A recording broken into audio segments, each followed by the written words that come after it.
He's a firefighter and his own head is on fire. That's the worst firefighter ever.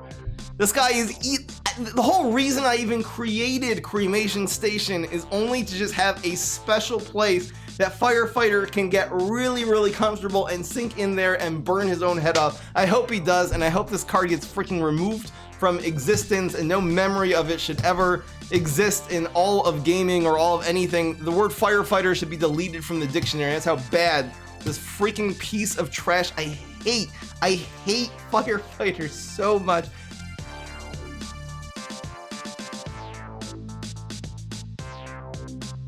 What's going on, everybody? This is Fry. So today we're doing the sneaky class tier list. I'm so excited for this. This is one of my favorite classes, so let's just get right into it. And what a better place to start than, of course, the almighty Swabby. I mean, this is easily S tier. I think the reason that S tier even has an S in it is just because of Swabby by itself. I mean, this is, seriously, look at this. This is a zero cost amphibious 1/1. This is one of the greatest combos in the game with I don't know, Nebula, Bad Moon Rising. It's so good. You can just play Swabby in the amphibious lane and it'll turn into a big guy. What else is this combo with? Instead, guys, this is one of the greatest combos with Instead. I mean, you put it in the water and then you put on Thawed Viking and then your opponent, I don't know, beats you that turn. Guys, Swabby's easily S tier. Anyone who does not think Swabby is obviously S tier, unsubscribe for the channel. We don't even need you in this community because obviously Swabby is OP. Next. All right, we're going into Buried Treasure.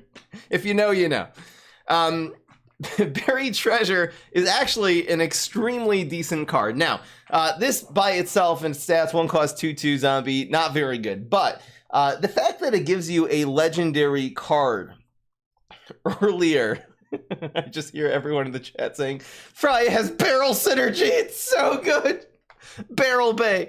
So what are the you need to combo this card with the correct other cards, and then it's going to be very good. So most notably, the best combo is going to be Dr. Spacetime, because then not only will it spawn a legendary, that legendary will actually cost, instead of 1 less, it'll cost 2 less, because this is a conjure, 1 less because of the Buried Treasure, 1 less because of the Dr. Spacetime. If you have any 6-cost card in your hand that you can play for 4, it's just ridiculously OP, especially if you're Huge Giganticus, because then you can leap that 4-cost card into a 7-cost card, which is absolutely ridiculous using Evolutionary Leap or Transformation Station. The other notable combos is any card that has Dino Roar, because, for example, if you play a Raiding Raptor onto the Buried Treasure, this will immediately grow into a 4/4, which is ridiculous for turn 3. Probably the best combo, the best example of that sort of thing of using a Dino Roar is with Stompidon. If on turn 5, let's say you just play Buried with Neptuna, you can play Buried Treasure, Stompidon. It'll immediately activate the Stompidon's ability, which even again, activating one time really justifies Stompidon as a card, especially if you have a lot of cheap cards in your hand. That you'll be able to get a lot of real value real quickly, even if they're able to remove your Stompidon that turn. You can even index though without Dino Roars, just getting that legendary card 1 turn early. Again, there are some pretty bad draws from this. If you get Teleport, sometimes that helps you. Interdimensional Zombie, meh, okay, but if any card that is actually expensive, typically, unless it's Wannabe Hero, typically will be good with Buried Treasure. I'm not going to say this is one of like the top tier cards in the game, but it is extremely solid. It is sort of limited to decks also that you're either conjuring or ramping. This is also, again, very good, extremely good with Nebula. It's one of the main ways of even using Nebula nowadays after the Nebula nerf, because you can play Treasure into it, it'll give you 2 more brains, then you can play another guy into it, and because, again, you can play a second minion on top of the Buried Treasure, it'll activate the Nebula twice, which is another great combo. I'm sort of split between A and B tier here. I think competitively this is a B, but especially in this tier list, I'm going to be factoring in a little bit also how fun the card is. How good of a card is this to own? For budget players, if you don't have access to a lot of legendaries, this will give you a lot of legendaries. This is one of the most fun cards in the game, and it is competitively useful in a lot of decks, and for that reason, Instead of giving it a B+, I'm actually going to give it an A-. I think this, for fun value, again, which we do I mostly factor competitiveness on the highest level of the game. A little bit I factor in how it is for budget players, which it is very fun for, extremely fun for budget players. But even for non-budget players, it's a very, very fun card. And I'll promote it to A tier just for that reason. Oh my gosh. Guys, this is not a good card in any deck.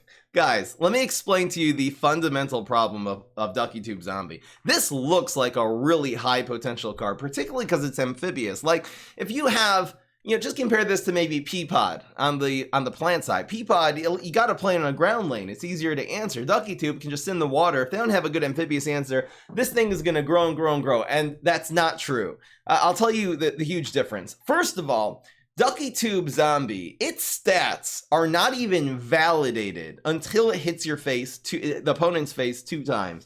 The first turn, it's attacking for 1, and chipping your opponent's block meter for 1 is not a good idea. The second turn, it's 2, so then it's just a mech, like a 1/2/2 amphibious.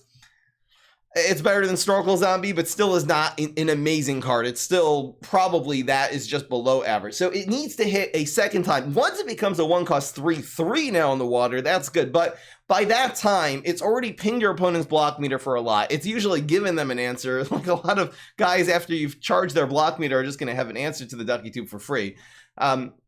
And even then, even if this does survive, even if it becomes that 3/3, it still just dies to Berry Blast, dies to Hammer, it dies to just any sort of reasonable hot day, just any sort of reasonable mid-range removal will still remove it from a deck. This is not a good card to be running in your decks. Again, charging your opponent's block meter this fast, this early is generally not a good idea. Plus, this does not grow if your opponent blocks. Like, if this card had, like, if they block, that just stunts its growth. It really takes away from its potential. If this card had Bullseye, this would be a very, very good card. And I don't know if that would be too good.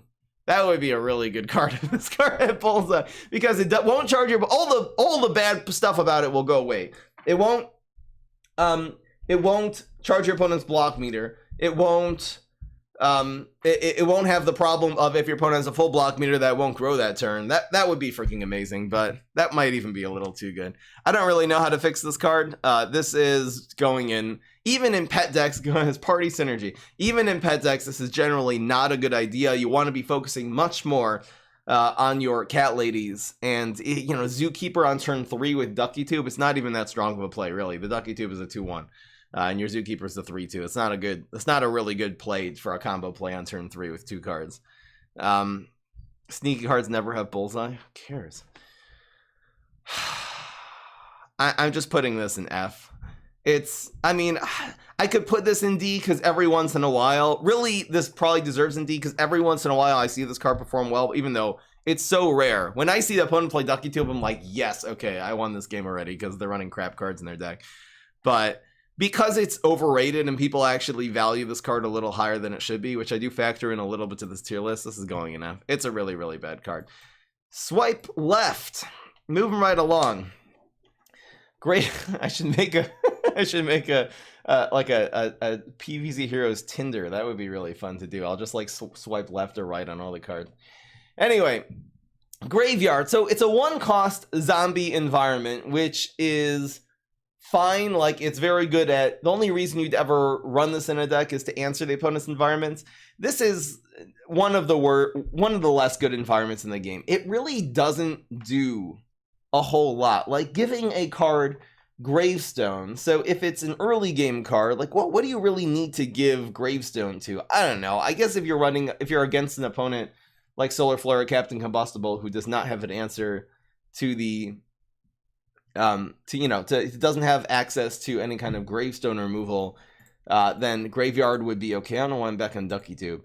But there's just usually better environments. Even Laser-Based Alpha in this class is a lot better. The other 1-cost environments are Black Hole, which is way better, and even Trapper Territory in the Crazy class, again, is a much, much better option than Graveyard. One of the problems with Graveyard is that when played, it doesn't give you any value, and even when you play a minion into it, it doesn't actually give you any immediate value. I mean, this one buff only will work once the zombie pops out of that Gravestone, and by that time they could very easily just cover this with Spikeweed Sector, whichever environment they're running, which will remove your guy and it won't even get the buff.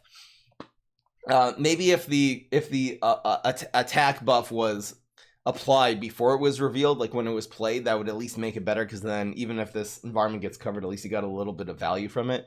I really don't think Graveyard is worth running in a lot of classes. It's really just, again, one of these just meh. It's nice, it's one cost, but it's just such a meh environment, even for budget players, even like, you know, Total Eclipse. It just does so much more for you.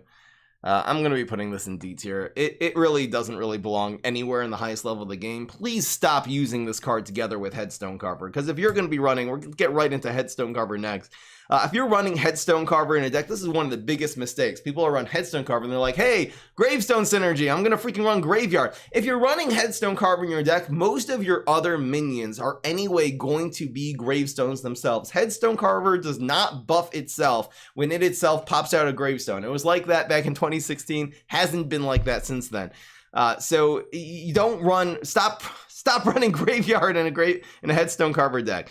Getting right back into Headstone Carver though, this is actually a very good card, particularly for budget players. Now, on the highest level of the game, when you're playing in that highest level, Headstone Carver decks are typically not that good.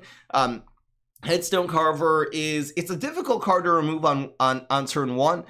Most opponents are going to have an answer to this on turn 2, and the problem is that it pings your opponent's block meter for 1 every turn. So there's 2 drawbacks to Headstone Carver. First of all, it pings your opponent's block meter for 1, which is to give them all the tempo that you're gaining from playing Gravestone after Gravestone will be somewhat mitigated from the fact that you are pinging their block meter and giving them a lot of free superpowers.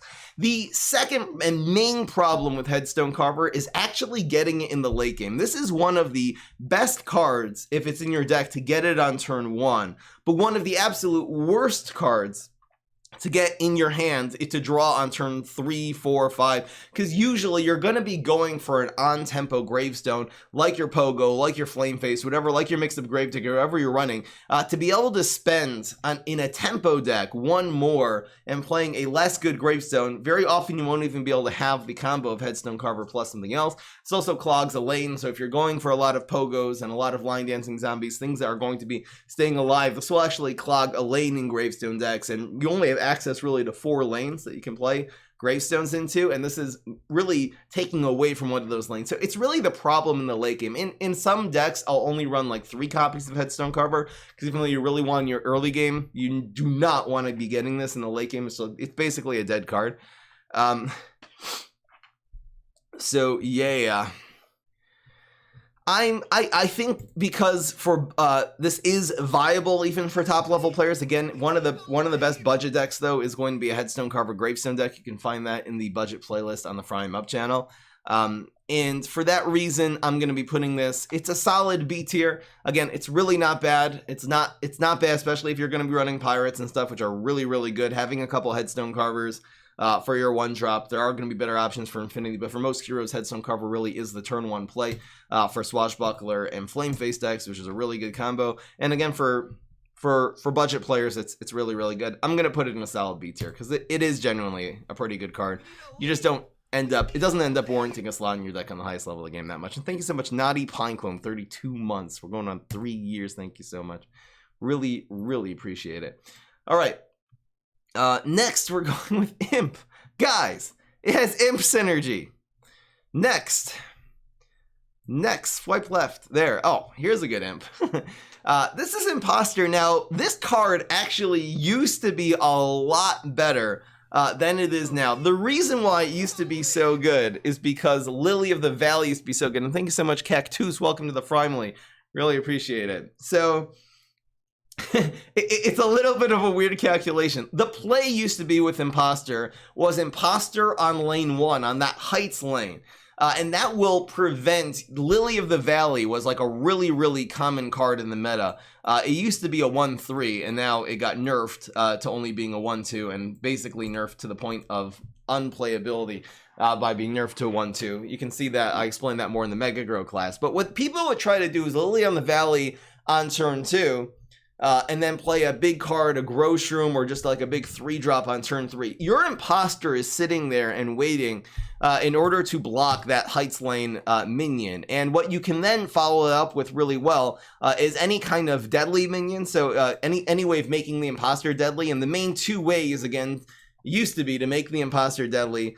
One was by playing Toxic Waste Imp, which we will get to in a second, which will make all of your imps deadly, and the other way was Barrel of Barrels, and this is a card I'll get to in a second. This got nerfed. This used to cost 1, so this is really not a very good card anymore to be running in a deck. So first of all, Lily of the Valley, which this was like the hard counter to on the Heights lane, this got messed up. Usually if you play Imposter on the field, the problem with this card intrinsically is that they're just going to leave it. They're not going to remove it. When Destroy conjures a 1-cost imp, so you're usually not going to get that value. So really it essentially ends up being a 1-cost 2/1, and that's it, which is not very good. Usually your even 1-cost 2/2s need to be able to do a little something more in order to be viable. So again, this is like okay, even if you play this on turn 1 and then you play Dr. Spacetime on turn 2, which will make that imp then be free. But once again, they're not going to front. Any good player is not going to try to remove the Toxic Waste imp. They'll just develop their own Blooming Heart or Haunted Pumpkin or whatever they're going to be playing instead of dealing with your stupid 2/1 that's just pinging their block meter, not doing that much damage. So you're not going to be able to really get the value from Dr. Spacetime. Again, late in the game, this is very good if you need to chump block cards. They have a big card, which again, you're losing because they have this big Cob Cannon or big whatever it is, Potatosaurus that you really need to block and you're unable to. So this is a very cheap way of stalling for time, but the real way you're going to win that matchup is not by stalling for time with Imposter. You're going to have to actually have an answer to that, like Pogo, like a big removal card. So the Imposter, again, doesn't become that good. Again, this is okay in Imp decks. If you play Imposter on 1, Toxic Waste Imp on 2, and then Imp Commander on 3, probably the best combo with Imposter is with Imp Commander, because if they're leaving your Imposter on the field and just not touching it, then you can play Imp Commander, and that will be now not just a 2/1, but it'll be a constant source of card draw if they're not able to answer your Imp Commander. And that is a big if. So this is good, I guess, against Green Shadow to just play in the middle lane, because then her superpower just becomes negated for the rest of the game because it can only hit the middle lane. Like, this is only good if you have a very specific lane you need to clog, and it just doesn't seem like in the meta, again, because Lily, that specific lanes really matter that much. And so Imposter, I would have given this a much higher tier back in a different meta, in the Lily of the Valley meta, but nowadays it's just okay. It's not bad, it's not horrible. Again, getting this in the late game is not even that good because you can stick it in front of one of their minions, but then what? And then it gives you another 1-cost imp. Like, that's not what you need in the late game. You need answers. They don't need imps, you need answers. And for that reason, I'm going to put Imposter. I'm actually going to put this in C tier because I really think that it's a high value card. It's useful in some deck. Imp decks are really not all that nowadays. And it really has, again, because being lane specific has become so under useful. It has become so much less useful in this game. I'm actually going to be putting that in C tier. All right, we have 750 people waiting for the Firefighter rant. You're gonna have to wait a few more minutes for that. Mini Ninja, not a good card. If you play this on turn 1, it's just gonna get removed by any 2/2 plant, and that plant's gonna live on the field. This one will not. Playing this on turn 2, like, what are you gonna do? Smoke bombs? Now you did 2 cards, which, by the way, are not that good without each other. If you have these 2 in combination, then fine. That will do 5 damage to your opponent's face, but it still, again, only puts essentially a 2/1 on the field, which can be removed by any removal card, Scorch, Banana Bomb, Berry Blast, anything that really just does 1 damage, which is every removal card in the game, is going to be able to remove the Mini Ninja. It's really not a good strategy. I've done decks like where you'd go aggro Infinity and you try to use a lot of smoke bombs and leverage them. I haven't found the great use of Mini Ninja, and I'm going to be putting it in D tier, even for budget players. It's just overall mech card. It's probably better than Ducky Tube. Next, but Fry has professional synergy. Shut up. Okay, next, Smoke Bomb. Oh, this is a hard card. This card doesn't actually do a lot for like a card. It moves a zombie. It gives it +1. I have found again though that when I run 2 smoke bombs in a deck, I almost never regret it. If you're running pirates, every once in a while, you just need that swashbuckler to be able to hit face, or that flame phase when there's a problematic team up on the field. Let me show you flame phase. You know, the strike through, you need that 3-4 strike through to be against this, you know, these pine clones or something like that. I never end up regretting putting smoke bomb in a deck, even though I don't end up running it a lot. So this is very useful with pirates. It's very useful with a lot of cards in this class, like the flame face, like line dancing zombie. Being able to manipulate this into a new lane just as a sort of removal, both offensive and defensive strategy, is good. Using it with Fire Rooster is not that viable. I'll get into that a little bit later when talking about Fire Rooster. Even using this with Dr. Spacetime, it costs you a card, but then it conjures you a card, and the card you conjure, you know, is going to be valued because you're going to be able to play for one less. So it's not a bad card. I don't run it a lot, but it's fine. I'm going to give this a solid B. It's not an A tier card, but this, again, I've rarely ever use smoke bomb, but when I do, I'm very rarely like, oh, I shouldn't have ran smoke bomb. That wasn't a good idea. Every once in a while, smoke bomb just saves you. I mean, if you have a problematic guy, being able to really answer, as long as you have guys on the field, one guy on the field, being able to answer a problematic lane for one cost can really save you games or win you games to go and move one of your guys to an empty lane. So I'm going to put that in B tier. All right, Zombie Chicken. This is not a good card. So 1-cost 2/2. Its ability is a little bit cool. Like, you don't want to be on the zombie side just pinging your opponents for 2.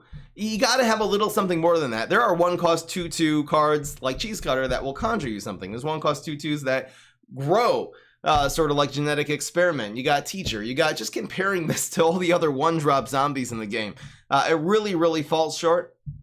You even have like 1-cost 2/2s that will do. Again, the fact that it's a difficult card to answer is not that big of a deal, because the card, if it goes unanswered, it's also not that big of a deal. I have tried decks with Infinity specifically that you can add attack to the Zombie Chicken. So you're either investing your brute strength power or a Sugary Treat, which will add 3 attack to the Zombie Chicken, and then it becomes a big force. We call that the Sugary Chicken deck.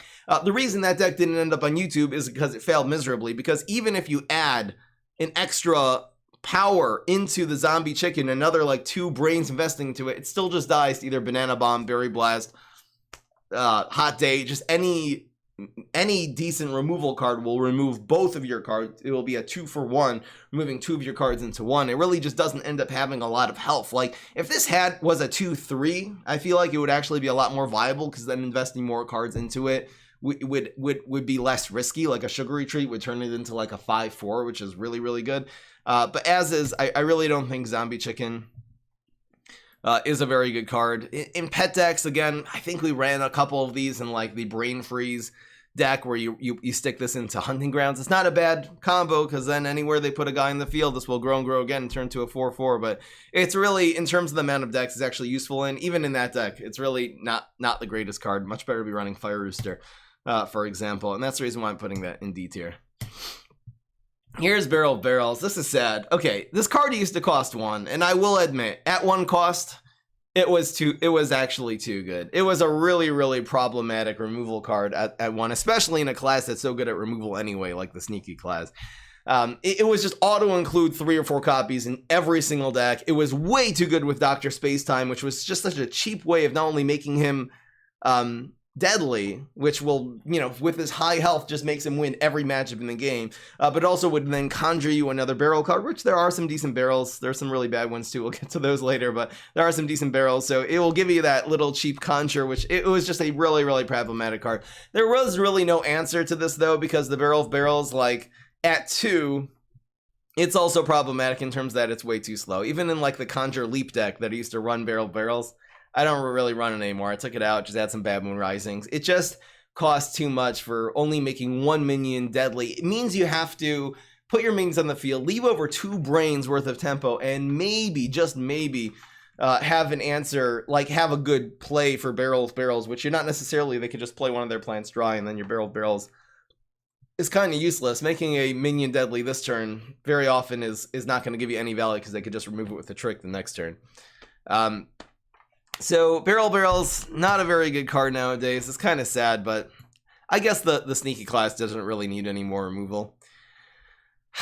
Nowadays, this is either going in C or D. I'll put it in C because I'm not going to say it's the worst card. Every once in a while, again, this is amazing. If you have a card on the field and they stick something, they make a good trade, and you just hit them with that barrel of barrels, it's going to wreck them. I think C is actually fair for this. Back when this cost 1, this would have been S. It would have been easy S tier. Too bad. Another just notable thing about the sadness of this nerf was that Trickster decks with Super Brains and Huge Giganticus. So they've access to tricks, but they don't have a lot of cheap tricks. This was like the cheap trick that those cards really needed in order to be able to charge your Trickster with the little 1-cost tricks. Nowadays, Trickster decks with HG and Super Brains, not a good idea, because again, you have really no good 1-cost tricks. You have Smoke Bombs, but you're going to run 4 Smoke Bombs into that and actually be able to use them early? Probably not. Smoke Bombs actually more useful in the late game than in the early game. All right, Dr. Spacetime. This card is not only one of the most competitive cards in the game, it's also I would say the most fun card in the game overall. I mean, it's comparable to like Molokale and Bad Moon Rising. I mean, it's right up there in terms of S tier on the fun scale. So this card is, again, you can build entire decks just around Dr. Spacetime. You run this, you run a bunch of Conjures. Obviously, this is a focal point of like one of the most fun decks in the game, which is Conjure Leap. Even not, you can just go Conjure Neptuna. You can go and just run, it doesn't matter what you want, and run Stompidon and run Cosmic Sports Star. You can run, this is just, being a 2-cost 1/5, by the way, I do think this has way too much health. Like at 1/4, would this be too weak at 1/4? So it'd still be one of the best cards in the game at 4. I don't really know why they gave this card 5 health. It's so difficult to remove. There's so much upside. And you can make this deadly. You can play Laser Base Alpha next turn to make a good trade. You can play you can teleport in Dr. Spacetime, which is actually a really good combo with HG and Super Brains on turn 3, and then it definitely conjures you a card. This will give you so much value from its own conjuring, and it's difficult to remove, and it gives you value from everything else you conjure on the field. Competitively, this might have been like conflicted between A and S, but because it's not one of the cards that just takes over games, even though sometimes it is. But because if we're gonna factor any amount of fun value into this tier list, this is that. There's not even a question that this is going in S tier. Dr. Spacetime, seriously, again, extremely competitive card, but in terms of fun, if someone said, hey, I have 1,000 sparks and I'm gonna craft something, a super rare, and they said I'm gonna craft Spacetime, I could never argue with that, because it will just make Plants vs. Zombies Heroes a more fun experience for you, which really at the end of the day is the point, besides for, again, also being a competitive card. Not much more to say about Dr. Spacetime except love it. Absolutely love it. And don't play it together with Triplication. It's a bad idea. Oh, we're getting to Triplication later. I forgot we have oh no, Triplication. Oh yeah, we did that in the Brainy. Never mind. All right, next, Fire Rooster. Fire freaking Rooster.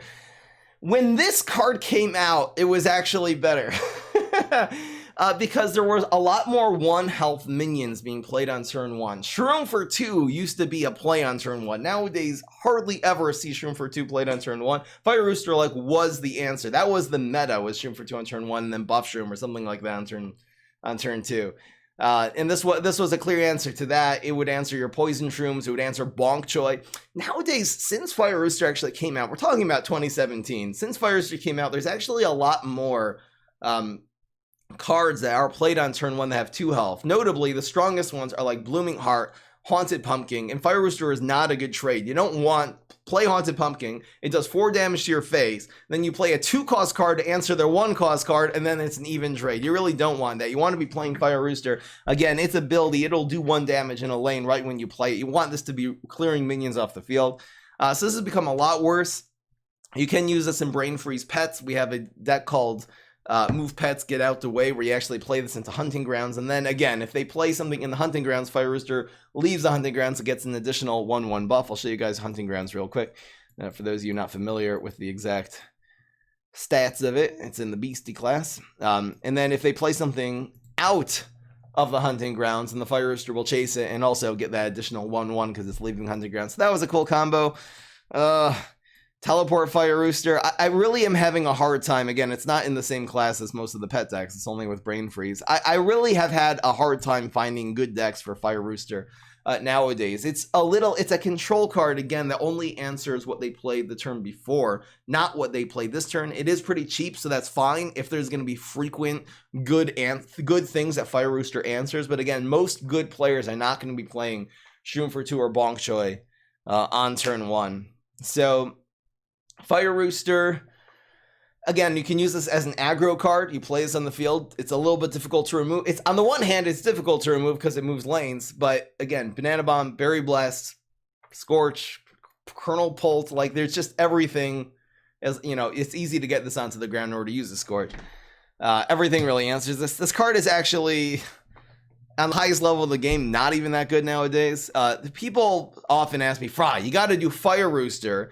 Do it with Infinity, use your Deadly Power, your Super Stench, and then every time this moves, it'll kill plants because it'll do 1 damage. That 1 damage is deadly. And then the Fire Rooster, the Fire Rooster will kill that plant and still be alive in the field. And again, that's not a very good combo. And I'll tell you, I really want to explain this why. You can do the same thing, of course, with any sneaky hero with Barrel of Barrels. So first of all, Barrel of Barrels is nerfed and not a very good card anymore, and it really doesn't justify putting Barrel of Barrels just because you're running Fire Rooster. But there's another fundamental, if you just understand how the top level of PvZ heroes is played, there's a fundamental problem with that. It means you got to develop your Fire Rooster, which again only does that 1 damage, not deadly yet. And then you play your Deadly onto this, and then it still hasn't moved, still hasn't given you that value, and then it's gonna have to move, so then you're either gonna need a Smoke Bomb or for them to stupidly stick a card in front of this, and so you need a 3-card combo in order to remove 1 plant, and that's not a good idea, especially because when you make the Fire Rooster deadly, it can still be removed off the field with any removal card in the game, just any Banana Bomb, Berry Blast, Smoke, and they've really essentially then remove 2 of your cards with 1 of their inexpensive cards, which will give them a much bigger advantage on the field. So a very, very easy card to answer. Again, if this had a ton of health, that would be different, but this has 1 health, which is the absolute bare minimum. So that's why that's not a good combo. Again, playing this into Laser Base Alpha, that means they have to have put an important minion and stuck it in Laser Base Alpha. Or they've played a good minion on 3, you play Laser Base Alpha, which doesn't kill it on 3, so then it hits your phase, and then on turn 4, you're able to play Fire Rooster. Like, it's just too slow, and again, the Fire Rooster then is only good if you have had Laser Base Alpha and invested the extra 3 brains into that. So again, on highest level of game, a little too circumstantial. I'm actually going to put this in C because it's really not a bad card, but it's actually not worth run because of the meta, and because people are typically not putting 1 health minions on the 1 health plants on the field on turn 1. Unfortunately, I'm going to have to put this in C tier. All right, let's keep it going. Fishy Imp. Fishy Imp is actually a pretty decent card. It does a lot of damage. I mean, this is fine as an aggro card. Now, on the highest level of the game, you're not going to see a lot of Fishy Imps. It is probably outclassed in its class by Toxic Waste Imp, which again only does 1 fewer damage, but its hard answers to health and its ability is just really, really good to make all your imps deadly. So I can see budget. Really, on the highest level of the game, you're never going to see Fishy Imp. It just doesn't make the cut. There are better aggro cards to be running. Especially because, again, this only has 1 health, so it's just answered by any trick, any little thing. Making Amphibious is an advantage. I think for budget players, this is fine, especially if you're doing budget imp decks, budget aggro. A couple Fishy Imps really couldn't argue. It's one of your basic cards, so everyone has access to it.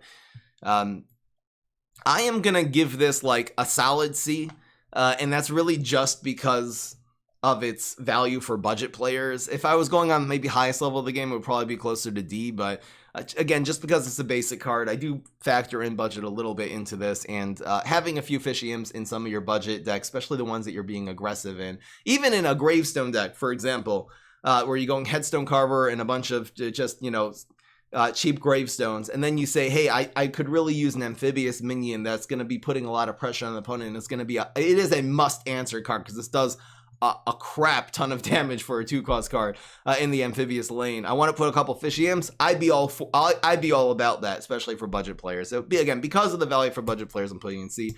Otherwise, it would go in D. All right, Frosty Mustache. This doesn't do enough for its cost. This should cost 1. Mustaches, by the way, are not very good. There's a lot of real crap in terms of what it conjures. there's a lot of real crap mustache cards in this game. Like a lot. If we're just going to like look up what are the cards this kind of. So there's a lot of good ones, obviously. There's plenty of good ones, but like you get, if you're running a dancing deck and you get a 4-cost 3/4, if you get like Abracadabra, like it's just like so meh. Every once in a while, again, even Wizard, not a good card. Portal Technician, not a good card. Every once in a while you'll get something good, but most of the time you're getting something that is pretty meh. Again, even the cards that are mustaches, even the ones that are good are typically good in a particular type of deck. Like Mustache Monument is one of the best cards in the game, but only if you're running in a deck that uses this really well, that has those minions that will do that bonus attack, will be really effective. But in the wrong deck, Mustache Monument is a piece of trash, and unfortunately you're not necessarily running the good cards in a Frosty Mustache deck. This also just costs you, so that's in terms of what it conjures. But let's say in terms of what it does itself. You spend 2 to freeze a plant. So you're not actually controlling the opponent, you're just controlling your health. Like if they're playing minions, if they played a 2-cost minion on the field and you answer with 2 brains for Frosty Mustache, so the next turn that minion is still there and you're still gonna have to have an answer to it the next turn. So now they'll just play another minion, and now what are you gonna do? Now they have 5 sun worth of plants in the field and you've got nothing because you played Frosty Mustache. You have an extra mustache in your hand. Congratulations. I hope that really helps you out. Again, as a 1-cost, I've tried doing this with, I've tried doing Frosty Mustache together with Mustache Synergy, like with Mustache Waxer. Again, I built an entire HG, like Huge Giganticus Mustache deck for that reason. And at the end of the day, even though we were running Dr. Spacetime, which made the mustache that you conjure still cost less, the Frosty Mustache was the worst card in that deck and was definitely worth removing. I really don't think this has business being in really any deck in the game. It's pretty crap. Usually the time you see Frosty Mustache, you're just conjuring it from something. I guess if you conjure it, maybe that's okay. Like if you happen to get it from your Duck Stash or from a Dr. Spacetime every once in a while, it will be useful, but I'm putting this in D tier. It's really not a competitive card, not particularly fun card either. Kind of sad. I kind of wish there was a little bit better freeze synergy. Freeze strats, let's say, on the, more controlling. As a 1-cost card, Frosty Mustache. Would this be OP if it costs 1? I don't think so. It doesn't really conjure a whole lot. And there isn't, again, any snowdrops or anything on the plant side. The most of the combo is with a very late game card. Like the Yeti. It's just not a good idea to just running Cryo Yeti, which is not a very good card, and then you go Frosty Mustache, another not very good card. Anyway, keep it going. Hot Dog Imp. Again, there's a lot better imps. There are such better imps on 2. I mean, this is just outclassed. It's probably outclassed by Fishy Imp, but it's definitely going to be outclassed by Imp Throwing Imp. This is this is like really what you want to see. It's certainly outclassed by Toxic Waste Imp. So just to be able to find a deck that justifies putting Hot Dog Imp in it, it's very rare. I do want to maybe do a deck that focuses on Strike Through and Frenzy. So that would be with Brain Freeze, I guess. But again, the fact is, the dry zombie, you need to have a very good plant already on the field in order to really utilize the Strike Through, that it's hitting both a plant and a zombie. If you play 2-cost 2/2 Strike Through on the field and it's not in front of a plant, they can just play a plant in a different lane and they're fine. Then you played a 2-cost 2/2 then. So it's only good if you can make a good trade, let's say, against a team up, which is just another reason why this card is worse. This really has almost no reason to be in any deck ever, even for budget players. Like I could even see Mini Ninja for budget players. I'm actually putting Hot Dog Imp in F because I really, even for budget players, if they have Hot Dog Imp in your deck, I'll be like, try to find a better replace. It could be okay in your imp decks, but try to find a good replacement for that as soon as possible, because it is going to be making your deck worse. Poor Hot Dog Imp. Here's Ice Pirate. I've heard a lot of people try to make the argument that this is a good card, and I really do not think that it is good, because if this is played on curve, it is a 2-cost 3/1, which means it is answerable. It's very bad stats for a 2-cost card, and it's answerable by everything. And that's without its ability. Now, if you can pull off this ability on curve, this would actually be a very good card. It's 2 cost, it'll 3-1, it'll freeze, it'll make a good trade. If they try to front it, it's fine. The problem with Ice Pirate is that it's extremely difficult to play on curve, because that means you're going to need a 1-cost environment in your hand. And there are 3 1-cost environments on the zombie side. So you can either play Graveyard, the second will be Black Hole, which notably might be a really good trade, because then they have to get their minion into the Black Hole, which will make the Ice Pirate trade very well. Or Trapper Territory, which is probably less good, because again, the Ice Pirate will usually have enough damage even by itself to remove the guy. You're not going to need the extra 1 damage. So the Trapper Territory doesn't do anything except for activating the Ice Pirate. The problem is, again, with Ice Pirate is that so it's only going to be even viable playing on curve. First of all, you have to have that 1-cost environment in your hand on turn 1, and you have to play it on turn 1. And so then you play the Ice Pirate into that environment on turn 2. The problem is that if your opponent has an environment, your Ice Pirate and your environment are dead. For example, Spikeweed Sector, which is probably the most commonly played environment on the plant side. Definitely for the Guardian class, everyone's going to have a Spikeweed Sector. Answers both your Graveyard and your Ice Pirate all in 1 card. So they've used 1 card to remove 2 of yours, and their card still remains on the field, which is, again, you just had such a huge disadvantage both in cards and in tempo. Because of that, they can stick something into the Spikeweed Sector, now it's protected. For example, if you the other card, let's say for the Kabloom class, if you're against the Kabloom, which is again another one of the better classes, the answer to this is Fireweed, because even if you freeze the Fireweed remains on the field as a 3-1. It can be saved the next turn. Some heroes have a way of preserving that 1 health, like Spit Out particularly. And again, your Ice Pirate is dead. They spent 1 card to remove, even if the Fireweed itself dies. They just spent 1 card that removes both of your cards. And yes, Fireweed is on the highest level of the game, the best Kabloom environment to be playing.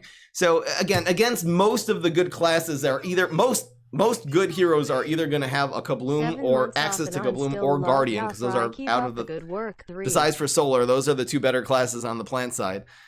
This is not going to, thank you, Yum Yum, eat 'em up. This is just not going to be, it's not going to be viable. You can go Headstone Carver on 1, Ice Pirate on 2, but again, now you have a 4-2. Just compare this to the other 2 pirates that you have in the exact same class in the exact same cost slot. Having a 3-3 is so much better than having a 4-2.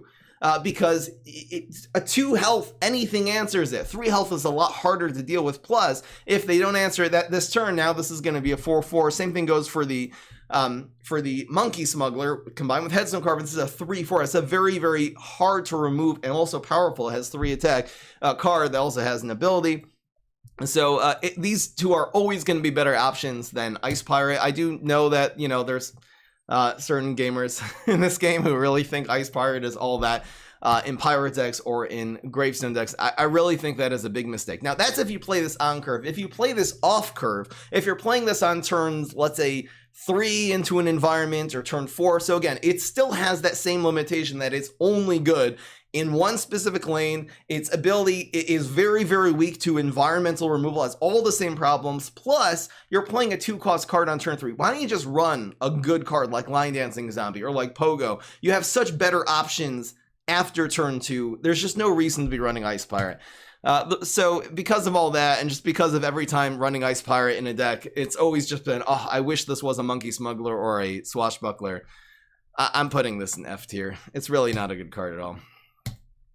It's super, super trash. It's just not. I think if it weren't for the other 2-cost gravestones in this game, and particularly in this class, maybe this would be higher. But because it's trash, and also because it's outclassed, it doesn't go anywhere except for F tier.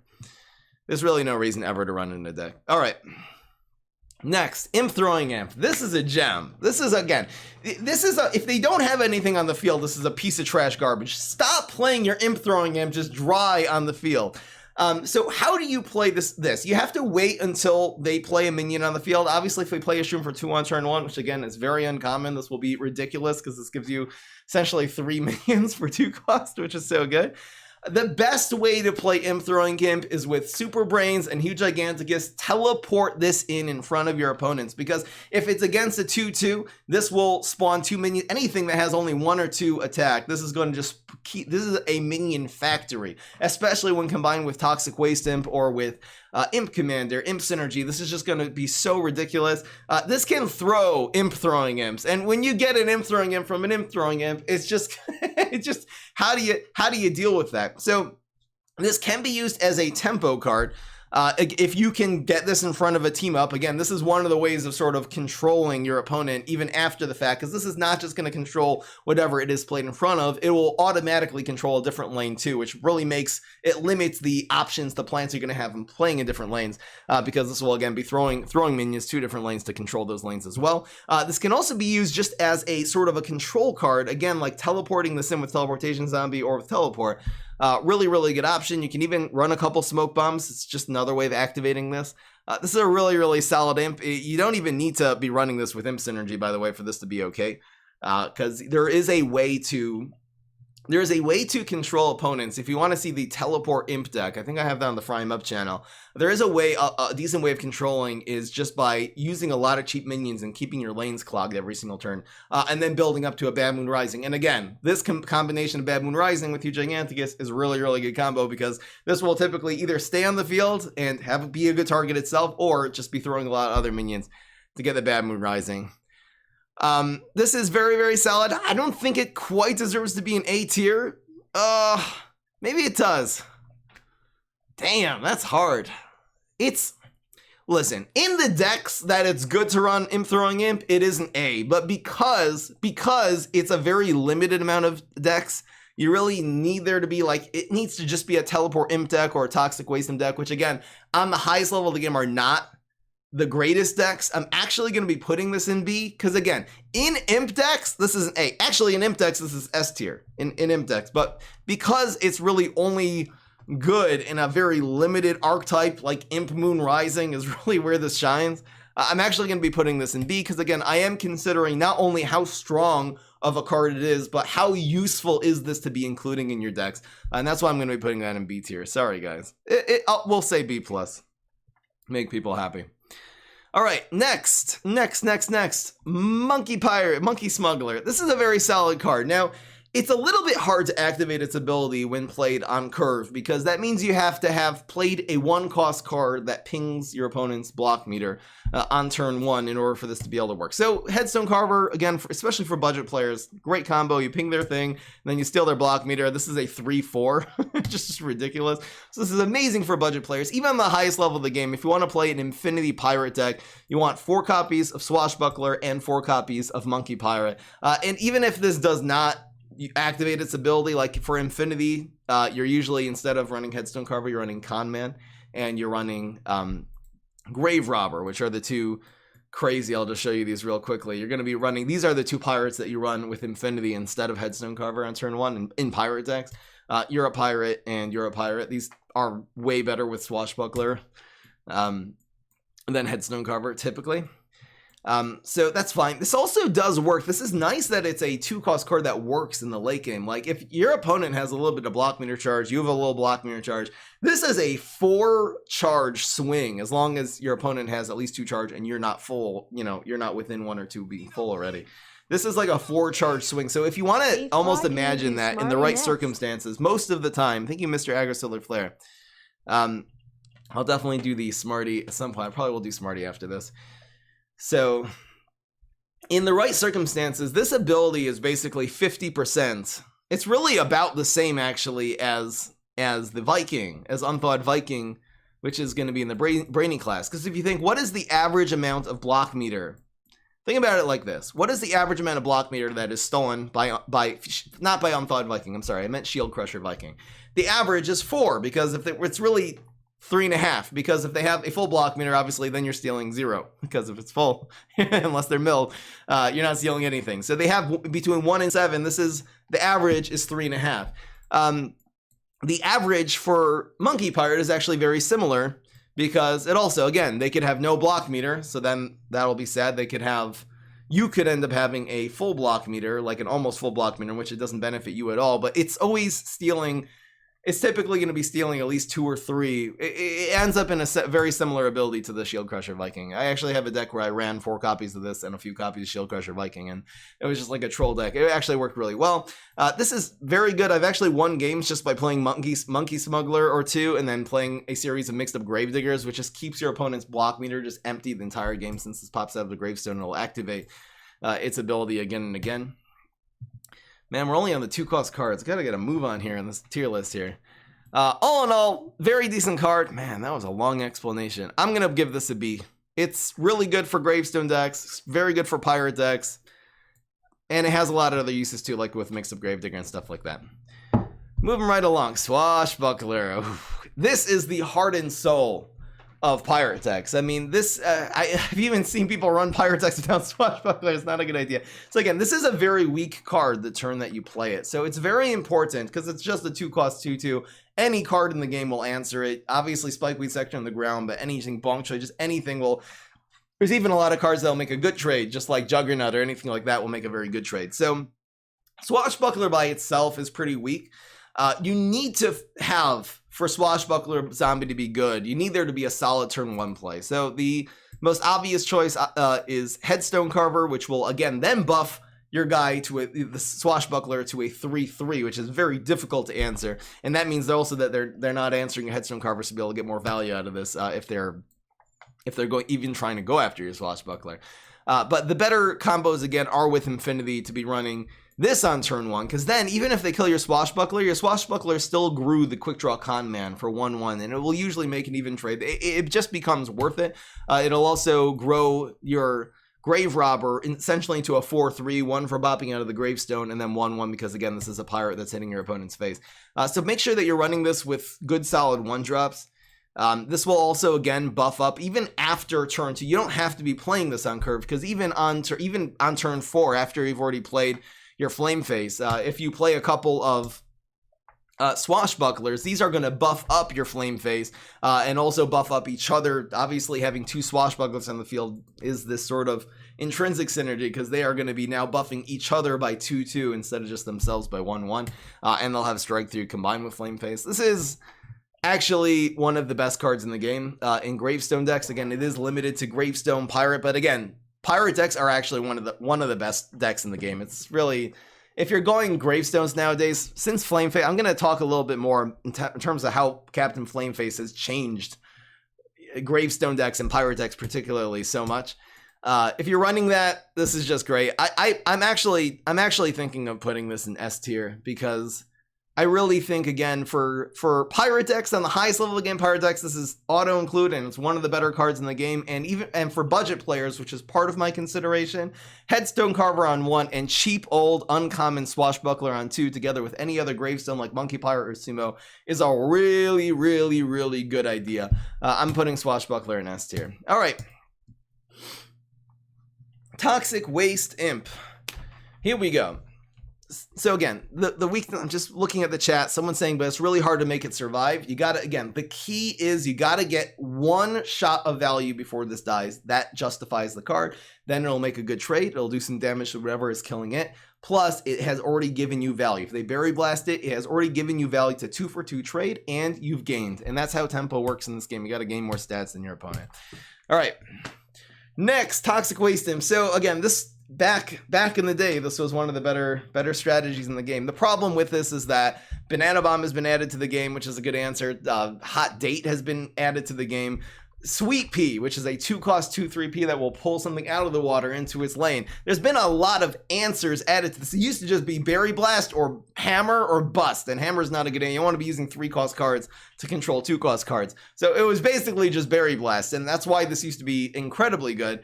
It was one of the better strategies in the game. This was a big play around card. Like, you needed an amphibious answer, which we used even run like out of desperation, the Guardian class, we used to run Sea Shroom in order to answer Toxic Waste Imp, which is a 2-cost 2/2 amphibious mushroom. Not very good, but we just needed a good answer. Nowadays, you have Sweet Pea, you have Hot Date, which is way better than Sea Shroom, obviously. This has become a lot less of a card because, again, there's so many answers to it. This is very, very strong when they don't answer it, but on the other hand, if you're building a whole deck around imps and then your Toxic Waste Imp gets answered, it lowers the quality of your imps and your entire deck a lot. Very nice to play Toxic Waste Imp on 2 and then the Imp Commander on 3. That'll be a good source of card draw. Also makes the Imp Commander hard to, again, so it's a high risk, high reward card. They get rid of this, your whole deck becomes crap. If they don't answer it, this can take over games. I mean, against anything with Picanolith, Mirrornut, big minions, freaking Potatosaurus, this is going to be great. One of the best ways on the highest level of the game to actually activate Toxic Waste Imp is simply to teleport it in. If you have Teleportation Zombie on the field, Toxic Waste Imp is a 2-cost answer anything that they play in a different lane, which is very, very efficient removal. And you can play this again together with an Imposter, with another little imp, with an imp throwing imp, and then you're able to just remove many minions very, very efficiently. So highest level of the game, that's how it's played.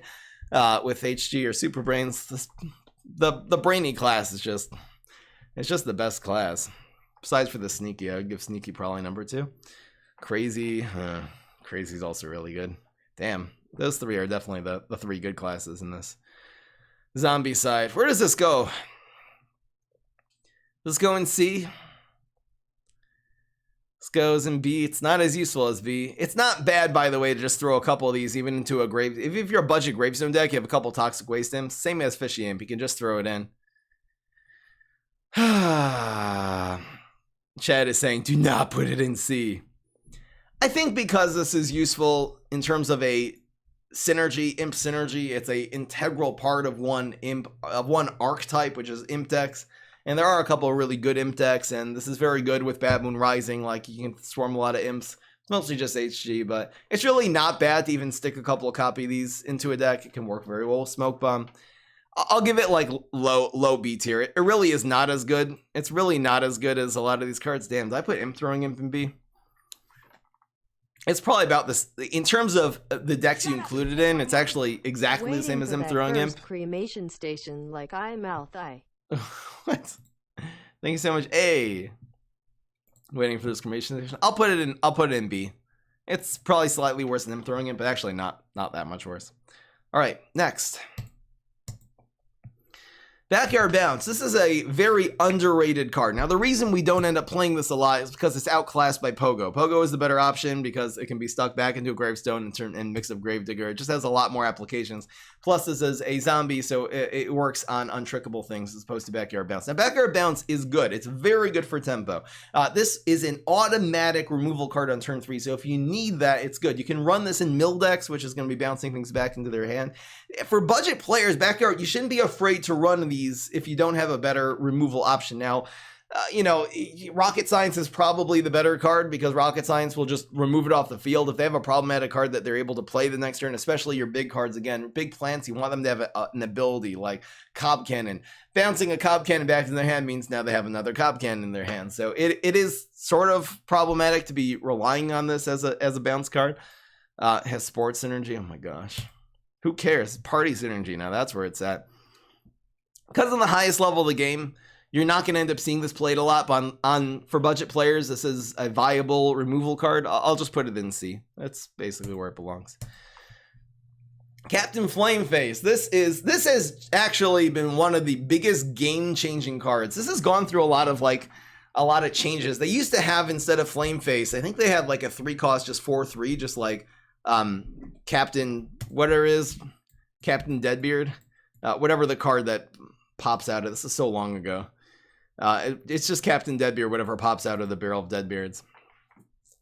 And they used to be just a 3-cost 4/3. They were trying to add like a viable like pirate to like play after your Swashbuckler. Pirates were really not a good like archetype before Flameface because there was only one synergy card, which was the Swashbuckler, which was okay, but it was just meh when it just had that. Now, Flameface has changed everything, and especially the fact this is a Gravestone. So first of all, this is a decent stat Gravestone card, 3-cost 2/4 strike through. It's very good against team ups. If this is combined with Swashbuckler, this can grow. This can also make your pirates hit face. All your con men and your Swashbuckler and monkey pirates, if they have been buffed at all, this is just going to do a ton of damage. this is such a great activator for the whole. This has made pirates. Captain Flameface event card has made pirates into an archetype. And plus it's a gravestone. So the fact that all your pirates are gravestones like your swashbuckler, this just works so well with your headstone carver, with your grave robber, which grows every single time you play a gravestone. So it just has that synergy sort of built into it. I'm really just going to be putting this in the same tier as swashbuckler, which is S tier, because again, pirate decks, particularly Infinity Pirate, because you have Conman and Grave Robber, is really one of the premium best decks in the game. And you're not really going to be running Captain Flameface in any deck other than a Gravestone deck or a Gravestone Pirate deck. That's just by default. That's just how you do Gravestone decks nowadays. And I think this card like used to not have Gravestone and they buffed it. I think that was the problem. It wasn't quite good enough because it was too easy to answer. The Gravestone makes it a little difficult to answer. Plus the Gravestone synergy, this is a 3/5 strike through for 3 if you have a headstone carver on the field. Just all around. I have to put this in S because even though, again, it's very limited in its use, but it is one of the best decks in the game, and you can't ignore its value. It is the carry card of one of the best decks in the game. That's what it deserves to be an S tier. Here's Cosmic Imp. Oh, this card is so sad. Again, you don't want to be playing as a control card. This would be a control card. You can use 3 brains to control what they played on turn 2, which you didn't have an answer to, and now they can just play a 3-cost card in a different lane that is better than the 2-cost card they played. So that's the huge flaw of any dry zombie, which is a control card. It gives you another one, which again sometimes is good. Every once in a while you'll just get freaking we'll get to it again a little bit later, but you'll just get some really, really bad. And there's nothing here. I don't know it's here. It's invisible. I don't know. But anyway, not a really good option. I used to run this in like the teleport imp deck where you have teleportation zombie or teleports, and then you can teleport this in front of a card, and then it gives you a different card to teleport also in front of a card. But I just feel like the conjures are not reliable. If you're always getting 1-cost deadly minions, I think that's good. Like if you're always getting imposters or imp throwing imps. But again, there are some things you really just don't want to be getting from Cosmic Imp. It's just a little too expensive to be really using as a control card. Again, with teleportation zombie it's fine, but even in my HG, you control with your deadly imps and then use Bad Moon Rising. I actually cut all the Cosmic Imps. It was way too slow. Oh, it's so sad. These Cosmic cards really need to be a lot cheaper. I think at 2 this could be viable. It wouldn't even be that good at 2. It really wouldn't, but it would be. I'll just put this in D. I'm not going to say it's completely useless, but there are a couple uses, but it's really not worth it. Should put this in Cremation Station. I think that it's still okay to be teleporting in front of things, and just because of that one cute little use it has, I'll put it in. I'll put it in D. It really could be an F. All right. Excavator Zombie. This is a great card. This is a great card. Unfortunately, the only reason we don't end up playing this a lot is because it's outclassed. It's in a lot of decks, it's a bit outclassed by Line Dancing Zombie, by other 3-cost cards, but this is a very, very, very good card. The total value that this gives you is just ridiculous. First of all, 4/1. This is a lot of damage. They're not always going to see this coming. If you stick this into an environment, you're going to bounce whatever they play in front of you and then bounce it off the face if they cover it with a Spikeweed Sector. Unlike stupid Ice Pirate, this will get rid of that environment, actually survive, and do the 4 damage to your opponent's face. The best combo with this is actually with Huge Giganticus's freeze environment, because if you play the freeze environment in the field, you get value from that. And then you bounce whatever minion is inside the freeze environment that you froze last turn back into their hand. Then you can play the Ice Moon again in a different lane and freeze. I mean, this is one of the best environments in the game.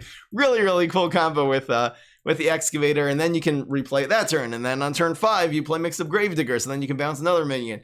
So really, really cool combos. But even, again, turn 2 is usually the time that you're playing your environments. And if you've played any 2-cost 1 or 2-cost environment, it's really good. This obviously works very well with Black Hole, which sucks all the plants into it, which will ensure that you'll get a good shot with your Excavator Zombie, and then you'll be able to replay that environment as well. Ooh, where do we put this? You can use this in Gravestone decks, use it in Control decks, in Mill decks. This is very useful. Hard to put this anywhere except A. It's a solid. It's not one of the best cards in the game. Again, it's not one of these auto-include cards in decks, but it's just really, really solid. Next. Imp Commander. So this is an integral control, card in Imp decks. It's going to be giving you a lot more imps, which will give you more imp throwing imps and more imposters and more whatever you're swarming on the field. It'll get you that toxic waste imp you really need in order to make your imps kind of viable. So the card draws cards itself, draws other things. It'll give you the swarm. It'll give you your swabbies for your Bad Moon Rising, stuff like that. All in all, very good card. I would say it just goes together in the same as Toxic Waste Imp. Again, you're not really going to be running this.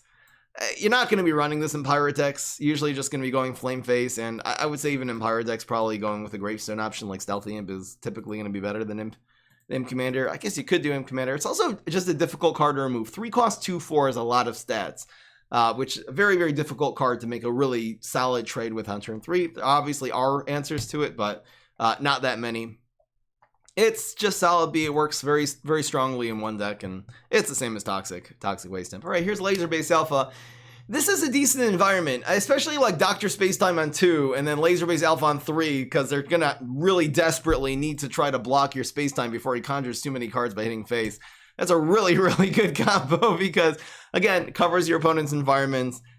You got to make sure when you're playing Laser Base Alpha that you're getting value from it the turn that is played. Do not play Laser Base Alpha where there's no minions on the field and then decide you're going to make a play into it next turn with Ice Pirate or something, because they're just going to remove this expensive 3 cost is an expensive environment with a 2 cost card, and you're not going to get any value from it all. So always make sure that you're playing this. This is decent. It also is a finisher. Like, it's essentially, by giving your guy strike through is like having a Lurch for Lunch in your hand, like doing a bonus attack, again, which is a very good, if you have that big Raptor on the field or Viking on the field or something that's going to do a lot of damage and they chump block it, this will just make it have strike through and actually finish off your opponent. So when you're factoring in how many win condition cards, like cards are going to be finishers in the deck, you can definitely factor in Laser Base Alpha.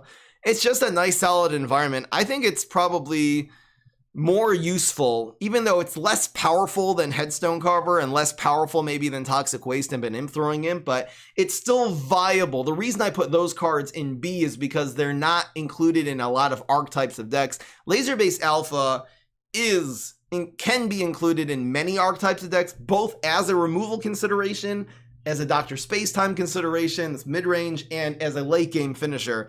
It really has those 3 uses. So it's never a bad thing in your sneaky decks. If this is the environment you're running in any sneaky deck, I could really never complain in almost any sneaky deck. I'll give it a nice solid A. All right, here's Line Dancing Zombie. This is, I think, since the beginning of the game, this is a premium card. This has been around since the very beginning. This has always been an extremely underrated card. This is an aggro tempo control card on turn 3, which making it just the jack of all trades. The fact this is 3 strike through, it means it's going to do at least 3 damage, which is decent for 3, and it'll usually do another 3 damage even if they put a little minion in front of it because it has strike through. This can be a very good control card because you play it on the field. If they play around the Line Dancing Zombie and they're cognitive of it, that's fine, but the fact that Flame Face has actually been added to the game makes it really, really difficult to be playing around Line Dancing Zombie because they don't know they have no idea if this is going to be a Flame Face and they should be playing into a different lane, their valuable card, or if it's a Line Dancing Zombie and they should be playing into this. Again, if you stick something in this lane, so then this will move and not be able to control it. But this is a very, very good control card. It does 3 damage to your opponent's face. It removes team-ups. It removes Raiding Raptors. There's just so many, even on turn 4, this will get rid of a pair of Pine Clones. This is just a really, really decent aggro card, control card, and tempo card. Because again, this makes very good trades. Especially if it's deadly, but even if it's not, this will just, it'll counter team-ups very, very well. A really jack of all trades. I'm actually putting this in S tier because, again, in any Gravestone deck, but even not, any Gravestone deck, any aggro deck, or any control deck that is a sneaky class, and you have Line Dancing Zombies, I think that is a really, really good idea. So if you have a card that is top tier in almost every deck archetype in the game, easy S tier. I think this is actually seriously one of the most underrated and one of the best cards in the game. Next, Sneaky again, you can do control. It's actually a good thing. It's better with Infinity, like you have Bungee Plumber on 1, and on turn 2 you have your fruitcakes, or you have what else do you run on turn 2? You can see the OG Infinity deck that I put up on Frame Up Gaming. But Line Dancing Zombie, that's what you run on turn 3. Again, you can also run Can also run Excavator, but I would say Line Dancing Zombie actually is overall the better option because it doesn't rely on there being a gravestone, on there being an environment on the field in order to be good. Raptor. I don't end up doing a lot of Raptor decks, but whenever I do, this is just like... First of all, it's a 3-cost 2/4, which is so hard to remove. For a 3-cost card, this easily has the highest damage potential in the game. Every time you draw a card, this is growing plus. It draws cards naturally. If you give this Strike Through with Laser Base Alpha, it's drawing even more. If you have Dr. Spacetime on the field, if you have any Conjure cards, this is just growing and growing. You can use this with Smoke Bomb. You can use this with Super Brain's ultimate ability to move to a lane. Just use this regular bonus attacks and even just Lurch for Lunch. It's just so... I need to do more OTK Raptor decks. We have done those in the past and they dominated. I'm gonna bring it back. Definitely have to do that. It's really good with Huge Giganticus because you're just gaining teleports from your teleportation station, you're conjuring cards, and it's just this thing is a 3-cost card that just turns into like, it does 10, 12 damage and just finishes off your opponent. I do believe that this belongs in S tier, and I'm not doing that based on how often I use it. I'm doing that based on how actually of a good card it is.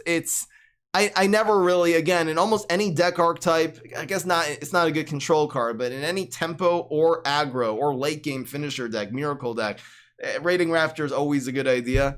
I'm putting it in S tier. Next, Smelly Zombie. Ugh, it's so sad. Now I used to run Smelly Zombie in like budget like gravestone decks. I think it is viable in budget gravestone decks because it really has great stats for a 3-cost card. 3-cost 2/4 is good, and then it has Deadly, which means it just makes a good high health and it makes a good trade against anything in the game.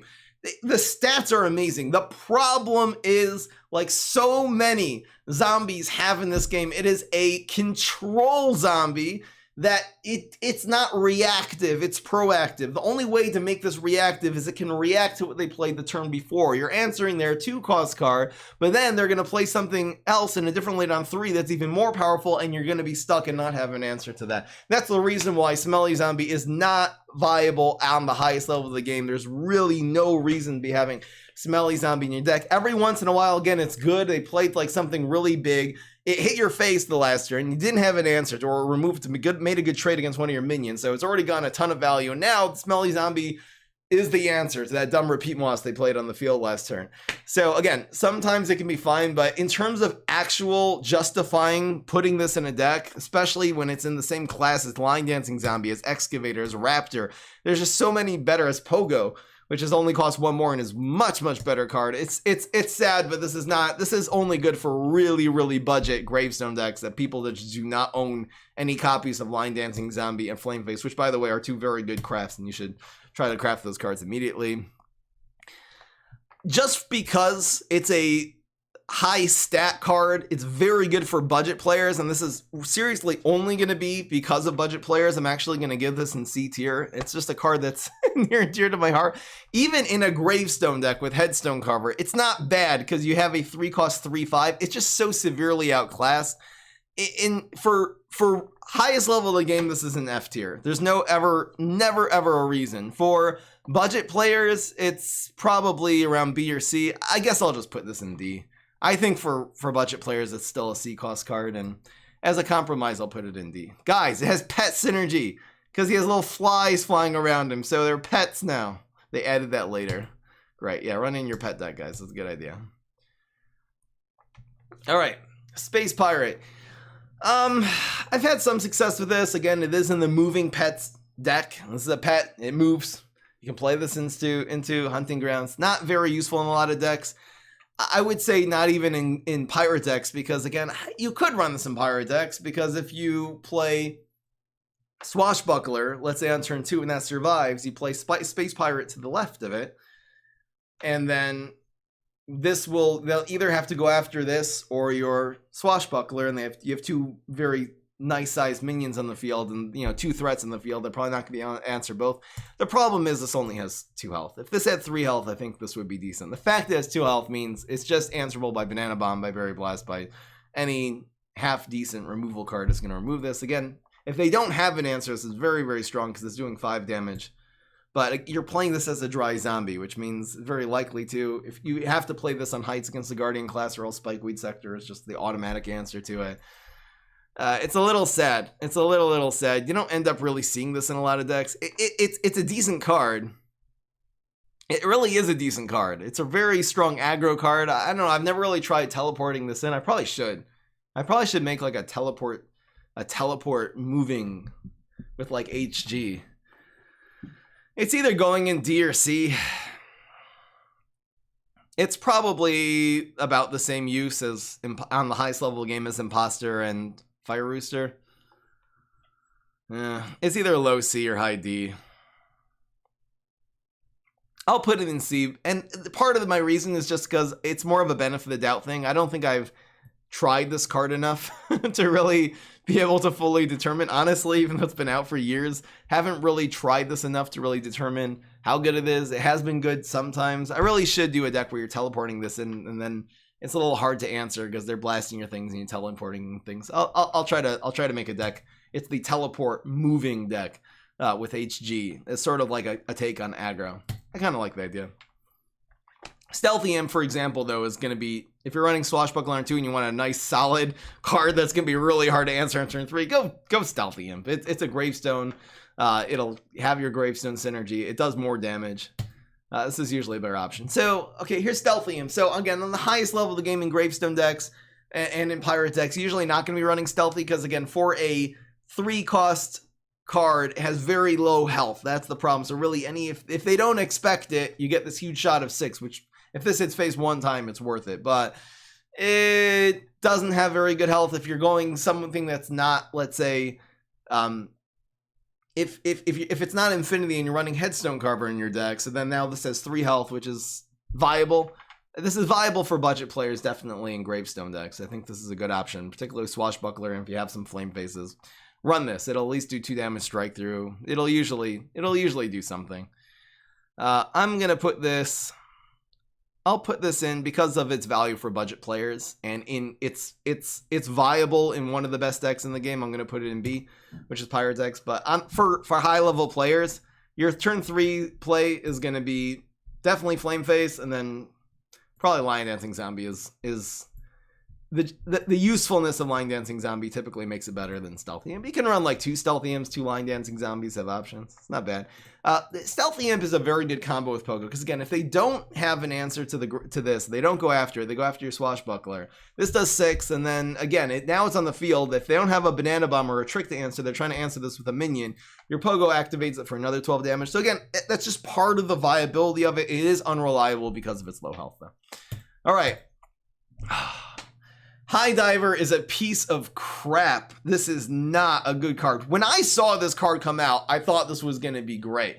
3 cost, 3/4, Gravestone, Amphibious. It just seems on paper to be so good. This is not a good card, and I'm going to explain why.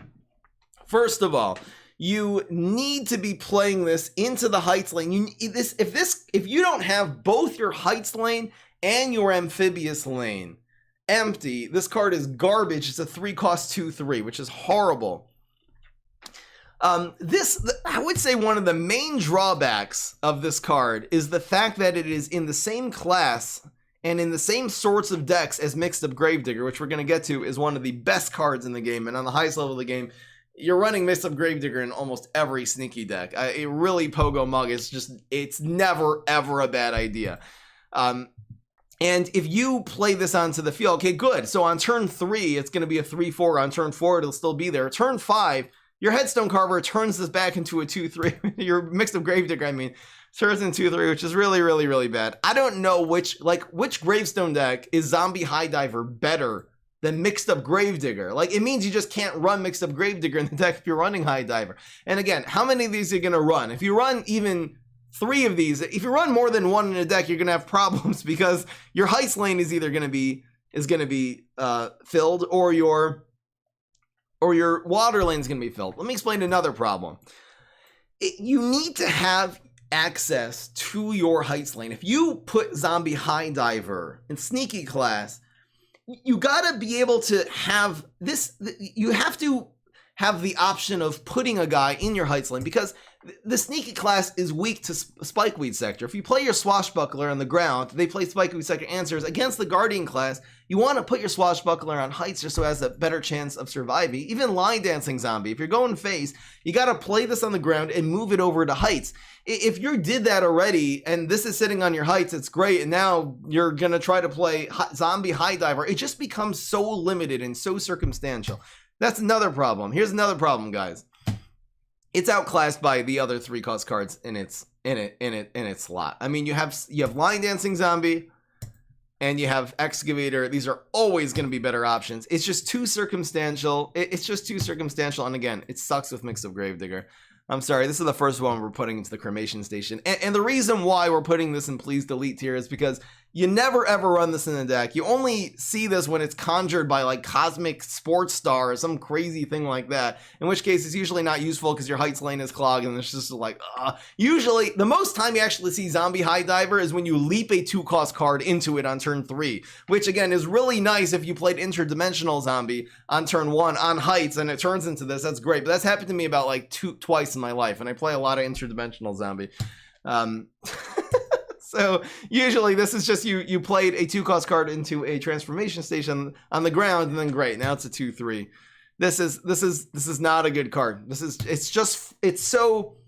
such a great idea, and it's so flawed from an actual knowledge of how this card game, particularly the sneaky class, works. I feel like in a different class this would have been good. I really think if this was a beastie card, for example, a tempo, that sort of tempo would have actually been very good in the beastie class. The beastie class doesn't need as much access to the heights lane, let's say, as the sneaky class does, because of the other cards in this class. It's wrong class.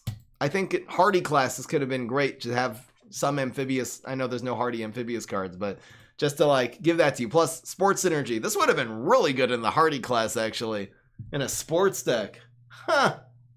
Just to be able to open up the water lane. Maybe I should run this in a sports deck sometime. With going viral tempo. I'm gonna give it a whack, and maybe that will redeem it from the cremation station, but in the meantime, that's where it is. Neptuna Sports with this card. And not run Mixed Up Gravedigger, which is not that good in sports decks. We're getting ideas just by doing tier lists. Next, Barrel Rollers. Damn, this is taking too long. Gotta keep it going here. This card is crap. This card is so... I don't need to explain. This is going cremation. It's a 4-cost 3/3. This just has every problem. Every problem a card could have in this game.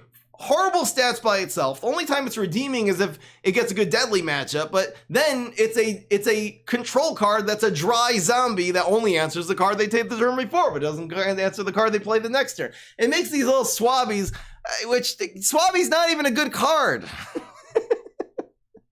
There, I said it, guys. I freaking said it. Swabby's going in C tier. This is going in cremation station. Next. Okay. Guys, this is the worst card in the game. This is the one. Everyone's always asked me, Fry, what's the worst card in the game? Here it is. This is so bad. Look, mommy, I have a 4-cost 4/5. Congratulations. This is the biggest liability in the entire game. You know what Firefighter synergizes with? Nothing. This anti-synergizes. This anti-synergizes with every card in the game. If you're going aggro, you're going to be forced to pop one of your guys off the field. If you're going tempo, which is the sneaky class, that's really what it excels in, you're going to be forced to pop one of your guys off the field. The only time you ever see Firefighter is only when you leap a 3-cost card into a 4-cost card and you're like, holy crap, why did I just get Firefighter? This doesn't work. Even if this was not a gravestone, maybe you'd be able to like play it dry onto the field and then like replay the minion that turn. This you play on the field, and at the end of the turn, when you can't even replay the zombie, then it pops it out into your hand. Why? This is so... Plus, he's a firefighter and his own head is on fire. That's the worst firefighter ever. This guy is The whole reason I even created Cremation Station is only to just have a special place that Firefighter can get really, really comfortable and sink in there and burn his own head off. I hope he does, and I hope this card gets freaking removed from existence and no memory of it should ever exist in all of gaming or all of anything. The word Firefighter should be deleted from the dictionary. That's how bad this freaking piece of trash. I hate Firefighter so much. That's all I have to say on the subject matter. And we're gonna go right from the worst card in the game to arguably the best card in the game. Guys, Pogo is a really good candidate for literally the best zombie, could be the best card in the game. I'll tell you why. So first of all, it's a very efficient control card because it bounces your problematic guys, bananas, or anything they play on turn 4 is going to get answered by Pogo. It also controls really, really tough plants like it is the answer to Dark Matter Dragon Fruit, which we didn't do the Smarty class at the time I'm making this. But Dark Matter Dragon Fruit is a really, really good, extremely hard card to answer. Pogo is the silver bullet for cards like that, for cards like Bananasaurus Rex, for cards like Potatosaurus, that is untrickable. This will bounce it off the field. It is a minion. It also puts a 2/2 on the field, which means you can activate this in a lot of ways. The most notable combo, of course, is Mixed Up Gravedigger. This will give you, again, it gives you a bounce, then you put a 5/5 onto the field, add that to the equation, and then bounce another minion. This is seriously one of the best cards in the game. This is good at control. It's also very good at tempo because Pogo Bouncer, it gives you stats and bounces your opponent's stats off the field. And again, when you play Mixed Up Gravedigger, that's going to give you a huge amount of tempo on the field. This is even good as an aggro card because if you've played anything problematic for your opponent on the field, like your Lion Dancing Zombie, like something they really need to take off, like your Swashbucklers, like your Stealthy Imp, something, you can just use this to protect your own minions. So it actually makes you do a lot more damage besides for being able to put the 2/2 somewhere by turn 4. That's usually the first time you're going to be pinging their block meter. Use this to proc the block and make sure your higher hitting minions are going to be the ones doing damage to your opponent's face. This is not only good as tempo, aggro, and control, it's also a very, very decent finisher because again, if you have that big guy on the field, if they don't have a hard removal answer, this will make your guys hit face and do that 20 damage to your opponent, which is the whole point of running this card. It has Gravestone synergy. It's difficult to answer. Again, this is very, very weak to Gravebuster or even to Blockbuster. Not even that weak to Blockbuster, mostly to Gravebuster. So Gravebuster is the answer. It is the silver bullet to Pogo, but if they don't have Grave removal, there really is no better card in the game. If a person, I seriously, on the zombie side, the two cards I would suggest crafting if you will have 1,000 sparks is Going Viral and Pogo. Pogo is, there's just never, I would say there's almost no zombie decks that you should not be going 4 copies of Pogo. And that, sneaky decks, I mean, that do not have 4 copies of Pogo. Its sports synergy is not where it's at. That's not, playing this with Neptuna, it's only one hero. That really doesn't matter at all. It is intrinsically what it does. It is seriously one of the best cards in the game. Is the chat going crazy because I put Swappy in C tier? I only put this in S tier to troll you guys. Got him, got everybody. Easy. Put Swabby back. You should see the chat. I'm gonna just turn on the chat just for a little bit. The chat's going nuts here. Do I have the chat on this one? Here, we'll add the we'll add the chat to the thing here. Here's the chat. This is just what they look like right now. They're kind of going crazy. Put Swabby back. No, I'm not doing it.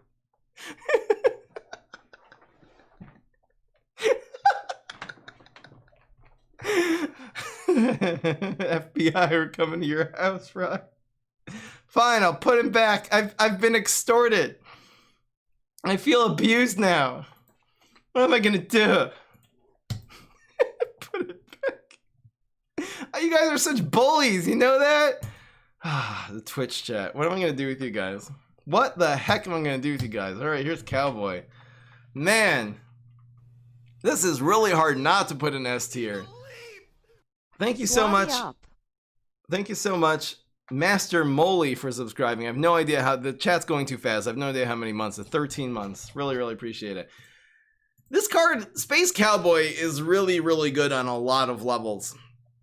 First of all, its stats are incredible, even without any of its abilities. 4 cost, 3/5 strike through, which means it does a decent amount of damage. And it's amphibious, it's strike through, not too expensive, 4 cost. Having 3 attack is sometimes a lot better than having 4 because it is not answerable by stupid Shamrocket. So it definitely has that. Again, there's a lot more Shamrockets than hammers in the game. So even without any abilities or any combos, this is already a great card. Even just stick this in the water. Plus it's an imp, plus it's a pet. But then you have its ability, which makes this have insane combos, because now this is just going to do so much damage. On turn 4, again, most plants are not going to have a good answer to this on turn 4. There's a few cards. You play this on heights. This does like an average of 9 damage to your opponent's face, which is just, again, it charges their block meter, but charging their block meter for 3 damage at a time is worth it. There's a lot of other crazy combos you can do with this. If you're combining with the Brainy class, you teleport this in. Now they can't answer it for crap. Now you're just at their mercy. This is gonna not only do all this damage to your face, it's gonna clear their field. Like, this is gonna be countering Pine Clones. It's just gonna be countering team ups. It's just gonna be plowing through their field, damaging their face, and taking enough. So this can even be used as a control card with teleport. What other combos do you got with Space Cowboy? With Infinity, who has brute strength. So now instead of this having 3 attack, now this thing is going to have, it's unanswerable, and then you play a trick which adds 3 attack to it. This is going to be doing 6 damage. So 6 damage in 3 lanes is basically all their health. It's 18 damage. How many times have I done Infinity decks with Cowboys? You can find those on YouTube. They've just completely dominated. You can use this with Area 22. A really cool combo is that if it kills something in lane 1, this is in the highlight videos, and then it moves into an Area 22 because of its ability, it actually does a frenzied attack. We call that the reverse Cowboy. This is coercion with the Swabby thing, guys. I really could not justify putting this anywhere except for S tier, so that's where it's going. Great card. Can really build a deck around Cowboy. It's so efficient too. I think Cowboy at 5 would have actually been up like A tier. At 4, it's going in S. Next, Lost Coliseum. It's not a good idea because then it just gets shamrocketed. All right, here's Tomb Raider Zombie. So again, it's super outclassed by Pogo, and that's the reason why you just don't see this. It's hard to find the deck that Tomb Raider really works in. I have run this in like some pirate gravestone decks where you have, they think it's a Pogo, so then they don't think to answer it. Pogo almost meta like makes them not. If they stick something in front of this is a 4 cost 2, 3, 4. If they don't, then it's 4 cost 3, 4, make a random gravestone, which gives you an average of a 3 or 4 cost card, which is ridiculously good. So you can use this together with laser-based alpha. The idea is, again, you have to have put, in order for Tomb Raider to be good, you have to have put a big threat on the field on turn 3 that they were not able to answer. And then they're going to go after it on turn 4, and the Tomb Raider is going to be able to hit face. The problem, again, is turn 4 is usually the turn that your opponent blocks. So the placement of this in its cost, I think this was an oversight in terms of its design, is a huge flaw. The amount of times that Tomb Raider Zombie gets blocked by the block meter is so disproportionate because it's on turn 4. Again, if you're hitting their face once per turn, on turn 4 is the turn that they block, and this card getting blocked makes it useless. So that's the problem with Tomb Raider Zombie. It's sad.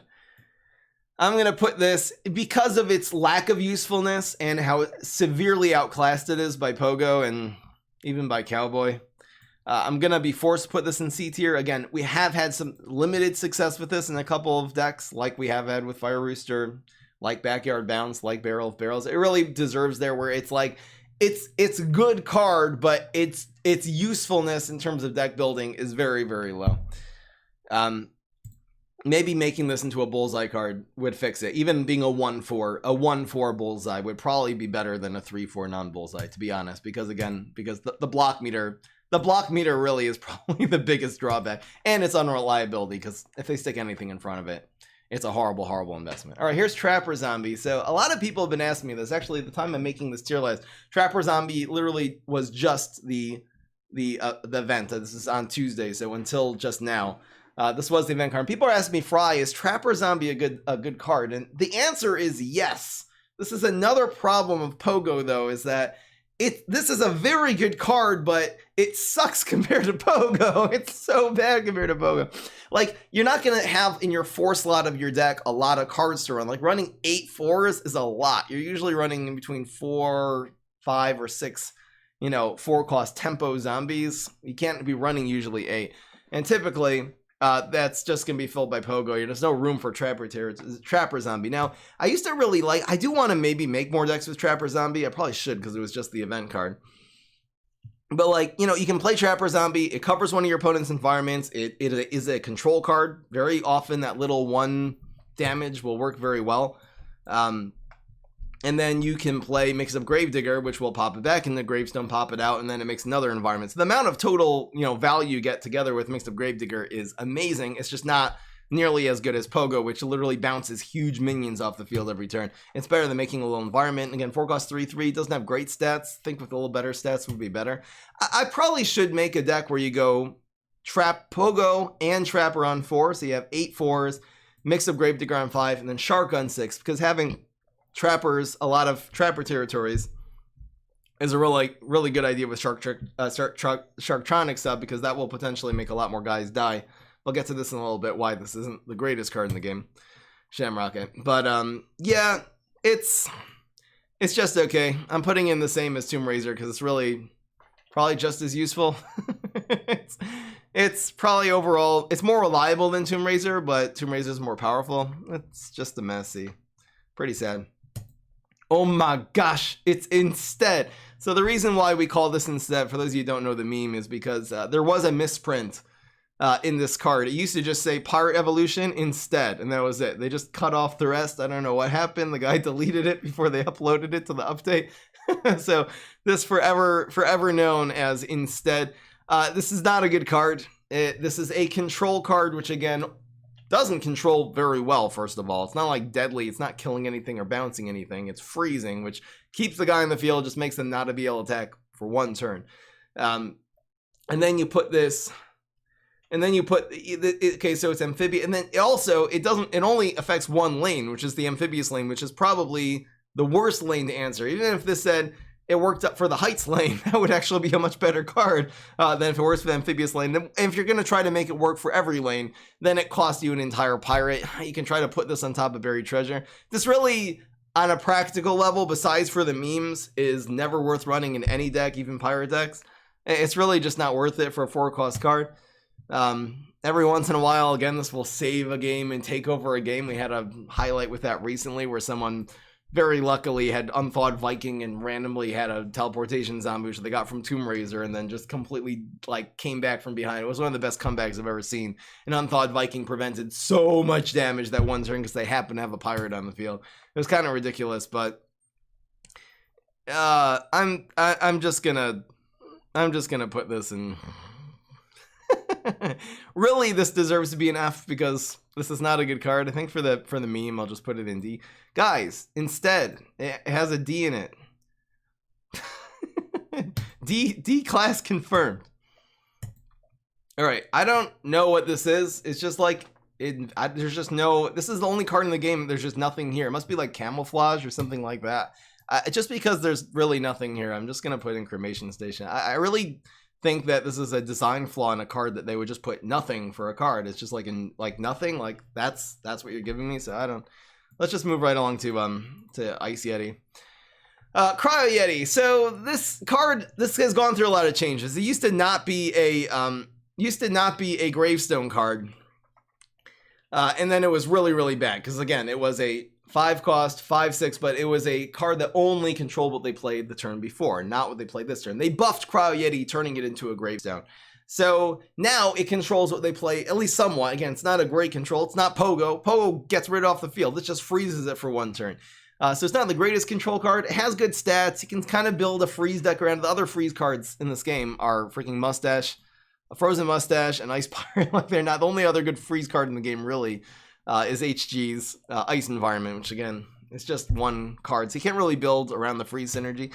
This card would be a lot better if it wasn't in the exact same class and the exact same cost as Mixed Up Gravedigger. Mixed Up Gravedigger is just a million times better. And again, so what are you going to do? 4 Mixed Up Gravediggers, and then how many other 5-cost gravestones are going to be running in that deck?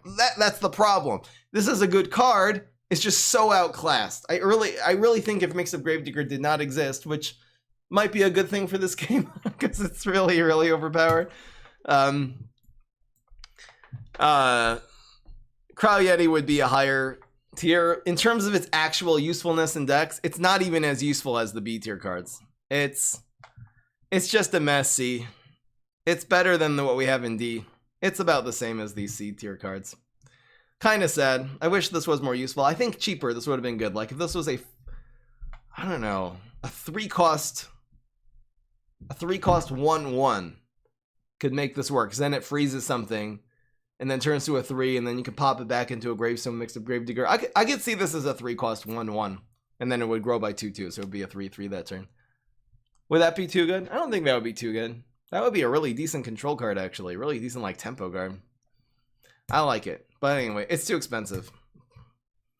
Expensive cards, that's okay. This is one of the best legendaries in the entire PvZ Heroes. This is a 5-cost 5/5. By itself, again, is decent because it's hard to answer 5-cost 5/5, but it activates every ability in the game. There's no card like this in PvZ Heroes that whatever it says on all of your cards, it just happens a second time. Pogo obviously is the best combo. It'll create a bounce. Even with dumb abilities, even with dumb cards like Landscaper on turn 3. If this is around on the field, you get another Landscaper shot. If you have your line dancing zombie, that will, again, okay, I'll get into the protection in a second. If you have a excavator zombie, this is going to bounce another environment off the field. So it just reactivates every single card that you have on the field, which is ridiculous. Also, this will protect your minions. So again, if they have Blockbuster, Mixed Up Gravedigger is not a good card. Blockbuster is the Guardian card. It's a 4-cost card. They need another minion on the field, but it destroys many gravestones. So this is the Blockbuster is the silver bullet for Mixed Up Gravedigger. It's the only reason why Blockbuster is even considerable in terms of viability is just because it answers one of the best cards in the game, which is Mixed Up Gravedigger. But Mixed Up Gravedigger typically just protects all of your minions from removal the turn that you played, including itself. The fact it mixes things up randomly is a good thing because, again, if they would be able to put plants in front of each of your zombies and just know how much health, you're usually playing this on curve on turn 5 or 6, so how much health each zombie has, that would make this card a lot worse because it makes the cards easier to answer. If they don't know where your 5/5 is and where is your 2/2 and where's your line dancing zombie, because that's going to move always into the empty lane, like if they don't know where the matchups are, it's much harder to react to it. So that's the second advantage of Mixed Up Gravedigger. Also, it heals your zombies. So anything that's taken damage just resets the stats, which is just good for Dr. Spacetime, for example, which has taken a little bit of damage. It's going to reset it. Now, even for your Flame Face, it will reset your Flame Face. If it was damaged, it'll turn it back into a 2/4 nice and healthy. I want to clear up a huge misunderstanding. By the way, Mixed Up Gravedigger is going in S tier. I mean, it's not even a question. This is seriously very good candidate for best card or best legendary in the game. I want to clear up a misunderstanding about Mixed Up Gravedigger. Some people are very reluctant to put Mixed Up Gravedigger in a deck that revolves around buffing up minions, particularly in its class Swashbuckler. If your Swashbuckler has been successful and it's grown itself and it's grown some of your other pirates, people are like, well, I don't want to run Mixed Up Gravedigger in that deck because it's going to ruin everything. It's going to reduce all of their stats back down to their base stats, and your Swashbuckler becomes a 2/2. And my answer to that is Mixed Up Gravedigger is still good, even in pirate decks, even in sports decks that rely on buffing up your minions. It's okay in sports decks, but not necessarily the greatest, but it's fine, because if you have, it just comes down to an understanding of how PvZ Heroes works. If you have been successful in developing your Conman, your Headstone Carver, and your Swashbucklers and your Flame Faces the first few turns, and those cards have been buffed, which means they've survived on the field. And thanks so much, Sonic Fan. Spyrus counters Mixed Up Gravedigger. Yeah, exactly.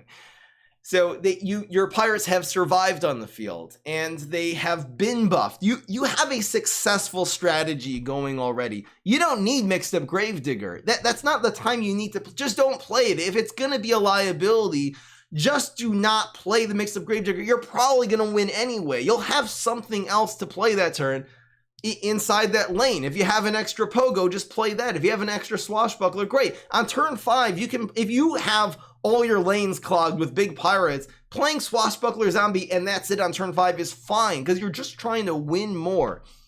So you don't, if you're that far ahead, you don't have to worry about one of the cards in your hand is not that efficient. Now, if you're not that far ahead, if you're running a pirate deck and they're able to answer your swashbuckler, they do have the bonk choi on turn 1 to answer your headstone carver. They do have the gravebuster or something like that to answer your cards on turn 3 and 4. Mixed up Gravedigger resets the match for you and gets you back into it, especially again, if they've answered turns 1, 2, and 3, and then you pogo, and they don't have a Gravebuster, so you pogo, this stays on the field. Then you mixed up Gravedigger. Now you have 7/7 worth of stats. You have a free bounce. Now you're ahead. So now you're able to then, even in the late game, start developing some of your other pirates, your swashbuckler zombie, maybe a flame face, maybe you got a laser base alpha, maybe you have like a shark in your hand, whatever else you're running. It just pogo mixed up Gravedigger resets the match, and now instead of your opponent who's been able to answer all your early game, instead of them being ahead, now you're ahead. That's the reason why I run mixed up Gravedigger. It's not a liability if you're winning, because if you're winning, you don't have to play it.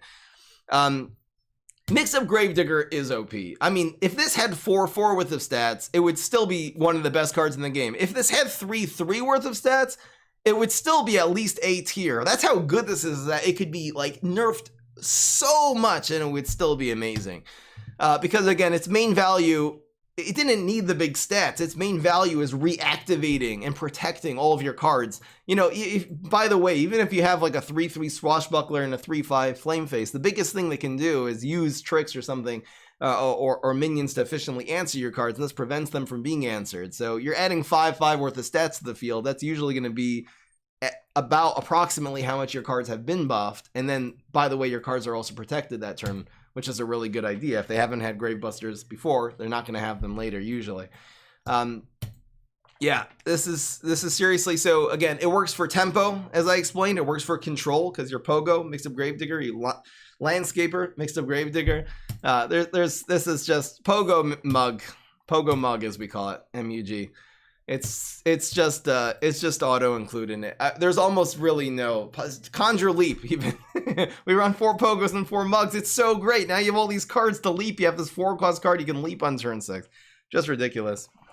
All right, Surprise Garg. So Surprise Garg, this is a great card, and anytime I have an excuse to run Surprise Gargantuar in a deck, I would like to. It's a 5-cost, 5/6, good card, good stats. It does not die to Shamrocket because it's a gravestone again. It's always weak to grave removal, but you're going to be running other gravestones.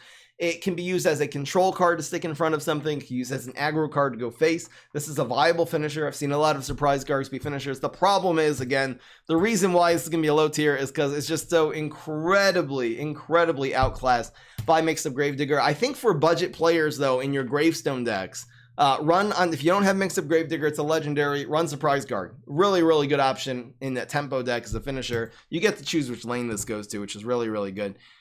So I'm going to put Surprise Garg.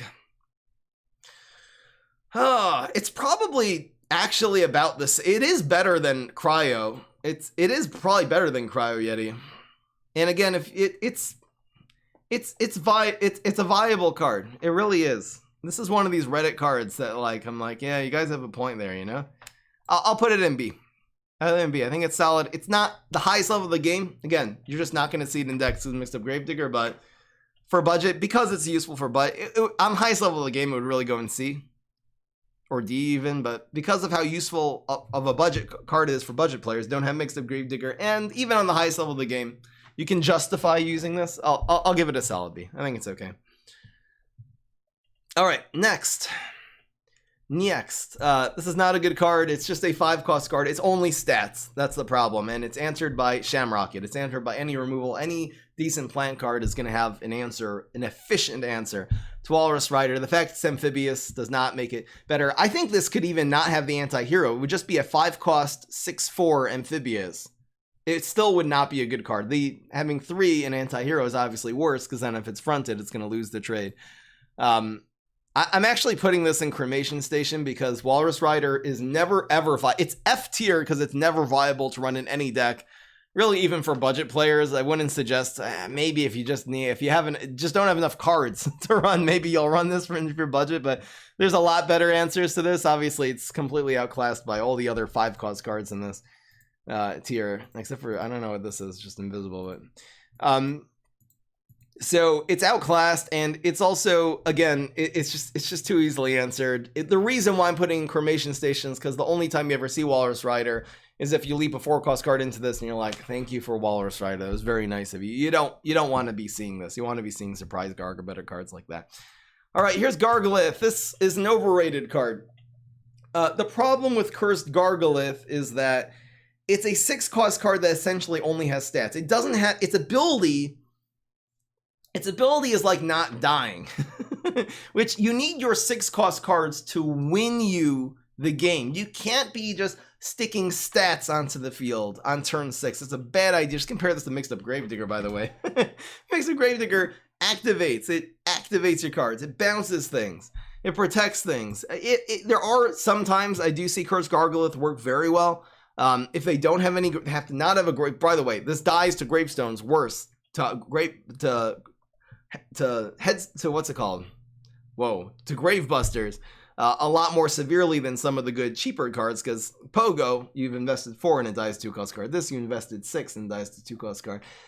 Other Gargantuars in the game are typically not very good too, so the fact that it hides all of them every turn. Again, every once in a while, you'll see Cursed Gargolith, they'll have a couple other Gargs in the field, and they keep on getting protected, and they're just going to take over the game. But it takes so many turns to win then. Even if you play going viral, I guess that would be okay. It's just, you can't really build a deck around Cursed Gargolith. I've tried many times.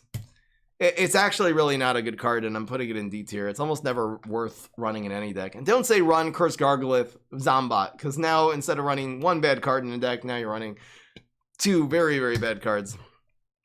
It's sad. I like the design of it, but I think if Gargs were better, I think if you would just be like, make removal again. If it's so weird because this card never dies to Shamrocket because it's always in a gravestone. But if Shamrocket would get nerfed and cost 5 and Squash would cost 6, and then Gargantuars would be better, this would be kind of a good addition to add to your Gargs because it resets their stats every turn, and they're very difficult to remove anyway. So now this makes them even more difficult to remove. I think that could work, but since Gargantuars suck because removal is so efficient in this game, Cursed Gargolith, it's just a meme of a card. It's really not good.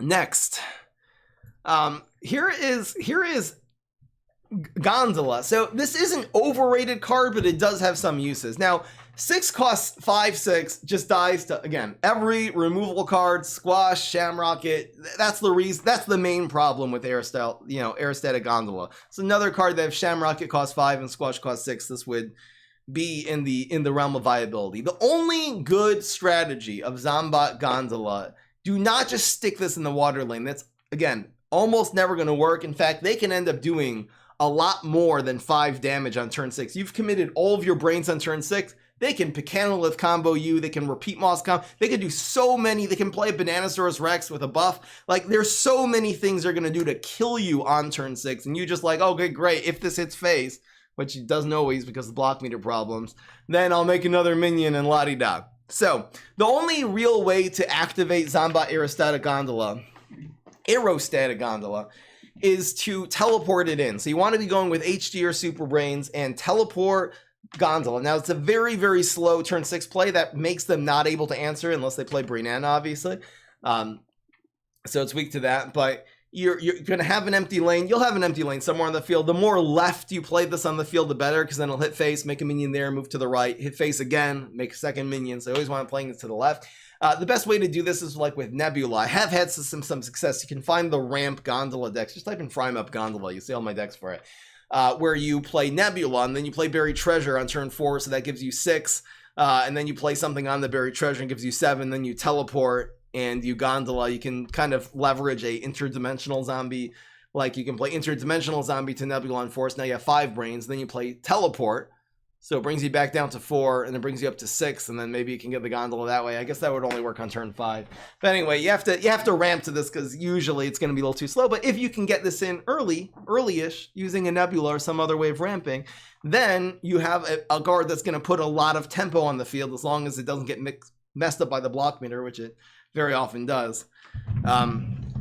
And then you have a thing. So this is, I'm going to give this extra points because it is a very fun card. It's not a competitive card. It really is not. For fun, because of its fun value, I'm going to give it a B. But really competitively, it would be more C or D because, again, it's too easily answered. And it's too easily answered, and it's also too unreliable because the block meter really messes it up. And the other thing it messes it up is that it hits face and it doesn't make a good minion like Swabby. Then you really lost all of the value from this really big investment of a 6-cost card. I mean, Swabby's S tier, so Swabby's the best. I meant Ducky. Okay, anyway. Next. So here's Shark. Shark is probably the more competitive card than Gondola, even though it's the same cost, has sort of basically the same stats, but it's not, this doesn't need to hit face to be good because its passive ability is really one of the strongest passive abilities of the game, is when a planet gets hurt, destroy it. Now, if Shamrocket was nerfed, if Squash was nerfed, Sharktronic sub would be 1,000 times better. It's not as good. It's not as good because again of the efficiency of removal on the plant side. Now, I think a very good strategy is to run Pogo on 4, Mix Up Gravedigger on 5, and not necessarily 4 Sharks on 6, but you can run several. I do have decks where I revolve around Sharks, and you have a lot of Bungee Plumbers and Trapper Territories, and you're able to remove their cards really efficiently with Infinity. Just look at any Splash Infinity deck. You'll be able to find the usefulness for Sharks. Even in control decks, I really do like running Pogo, Mug, Shark, and then Plankwalker we'll get into in a second. It's a pretty good finisher in those decks. So it's okay. I'm gonna really stick this in B tier together with the Gondola because it's too easily answered. If removal is less strong in this game, I really, they made like a patch where they just changed a few things. I think they could just make all the removal cards cost 2 more. It would be a different game. We'd have a new game to play, and all these cards would just be viable. All right, next. What are those? This is not a good card. It's unreliable. Bounce the whole thing off the ground. We did have a good deck with this, by the way, which was the, it was like this mill deck. I'm gonna use Zombat Stomp as a finisher. It's not justifiable really to ever run this in a deck. It's an unreliable finisher. It only works in the ground lanes. I just feel like if this worked in all 5 lanes, it would just become viable. It's like this automatic answer to all the tempo they play on turn 7. It wouldn't even be that good because they can still like use bonus attacks and stuff in the meantime. And you have to pass your entire turn 7 in order to, maybe have a good shot. What are those is right. I feel like because we had one good deck with this, I might put it in C, D. It probably just deserves to be in D together with all these cards. It's about how many decks you actually end up running this in. Maybe this card is better than I give it credit for. It probably is not. It's so circumstantial. It's so expensive. I feel like at 6 this could have worked. Like Pogo, Mug, Zombat Stomp. I think at 6 would actually be a decent card. I'll stick it in D. All right. And next, finally, Zombat Plankwalker has traditionally always been one of the best finishers in the game. Now, back in set 1, this was easy S tier. Because control decks were really, really good. Control Neptuna, Control Infinity, which, by the way, are still okay decks.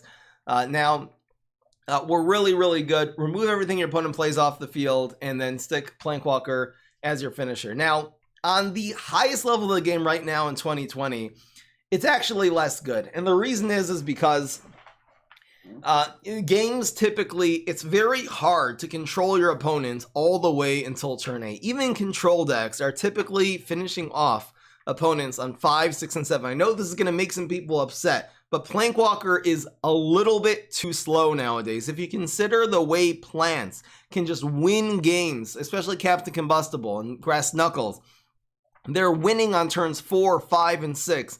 Controlling all the way to 8, again, it's viable. If you have enough Pogos, Mix Up Gravediggers, Fruitcakes, you have everything you need. Zombot Planewalker is definitely a viable card. I'm not trying to call it trash by any level of the game. Now, this has been buffed actually since then, because this is a cost card. Usually cards that are just stats you don't want to be playing if they cost like 4 or 5 or more. But this not only has good stats, 6/6 strike through, very powerful card. The fact it makes 2 other zombies is what makes it useful, because even if they answer this with Shamrocket, which by the way is a great trade, you've taken away most of the value from the Zombot Planewalker is the minion itself, and they answered 8, most of 8 they've answered with 3, so it's still very problematic. Zombot Planewalker it has been buffed because pirates have gotten better. They've added a couple of weaker pirates in the game since set 1. But they've also added a lot of really strong pirates. Even instead, like getting the 4/4, even though this isn't good to run in a deck, to get this from Planewalker is above average. They added, I'll just go through some of the, I'll just show you kind of what the pirates are.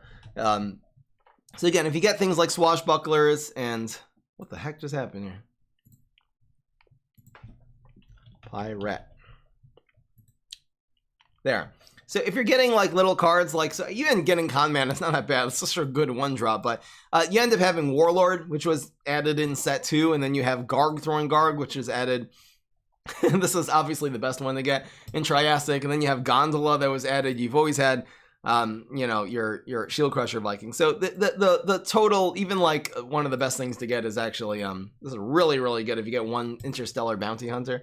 So the average cost of zombies, of pirate zombies, has actually gone up. The average value, even getting like a 6/2 in a random lane, it's a threat. You know what I mean? It's a threat on the field.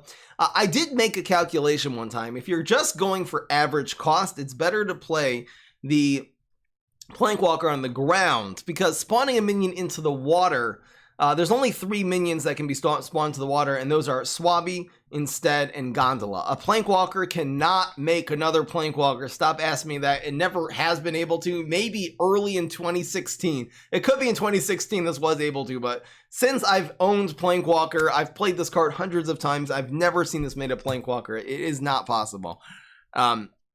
So the average cost of these 3 cards, even though Swabby is 0, is still slightly above the average cost, since you have a lot of like little 1 or 2 cost cards. So if you want to really just go based on the average, you can play this on the ground to hopefully get a little bit of a better value in the water, as opposed to playing into the water. Then all your minions automatically spawn on the ground. Planewalker, I know a lot of you are going to want to see this in S tier, but I'm actually going to be putting this in solid A, because again, today in the meta, controlling until turn 8 is not the best strategy. It is very solid. It's a very, very viable card. It's a little bit unreliable, because if they have a Shamrock in their hands, you've answered most of the value. Then if you haven't gotten another good minion, huge problems. And again, it's the other reason too is that it's only viable in 1 deck archetype, because it's only viable in 1 deck archetype because it has to be a finisher in a control deck. If you're running aggro, this is way too slow. Even if you're running a tempo deck, this is way too slow. In your pirate decks, really, you should not be running Planewalker as a finisher. If you just really want a backup plan in case your pirates don't work, that's the only reason you'd run like maybe 1 or 2 Planewalkers in a pirate deck. But you really, again, this looks like a pirate synergy card, not good in tempo decks.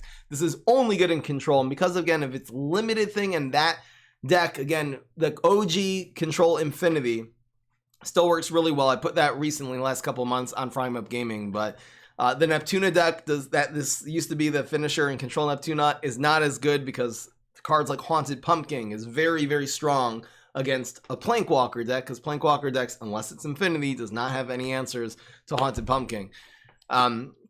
So the late game control decks have gotten nerfed because of how many strong 1 and 2 drop Triceratops. There's a lot of really strong cheap cards, and that's the reason why Planewalker, again, back in set 1 was easy S tier. Nowadays in the meta, it really is which is a great card. Again, really great card, good finisher, only viable in 1 strategy, which is not actually the top level of the game in most scenarios. Anyway, guys, that is the sneaky tier list. I really hope you enjoyed. Now, please let me know in the comment section below, once again, if you have any creative ideas for tier lists. Not take all the S tier cards and put them into another tier list, because you know where they're going to end up? Back in S tier. Make within S tier, like what? I'm going to put an S tier card in F because it's the worst S tier card? I don't know. If anything creative, like based how fun the deck is, I'm going to do one based on tribes like pirates or clock synergy or all that stuff. I'm definitely going to do that one. I might even make a waifu tier list for the for the female characters in this game. That'll be fun. So anything really creative, let me know in the comment section below. Otherwise, I hope you enjoyed, because I certainly did. Peace. This is Fry.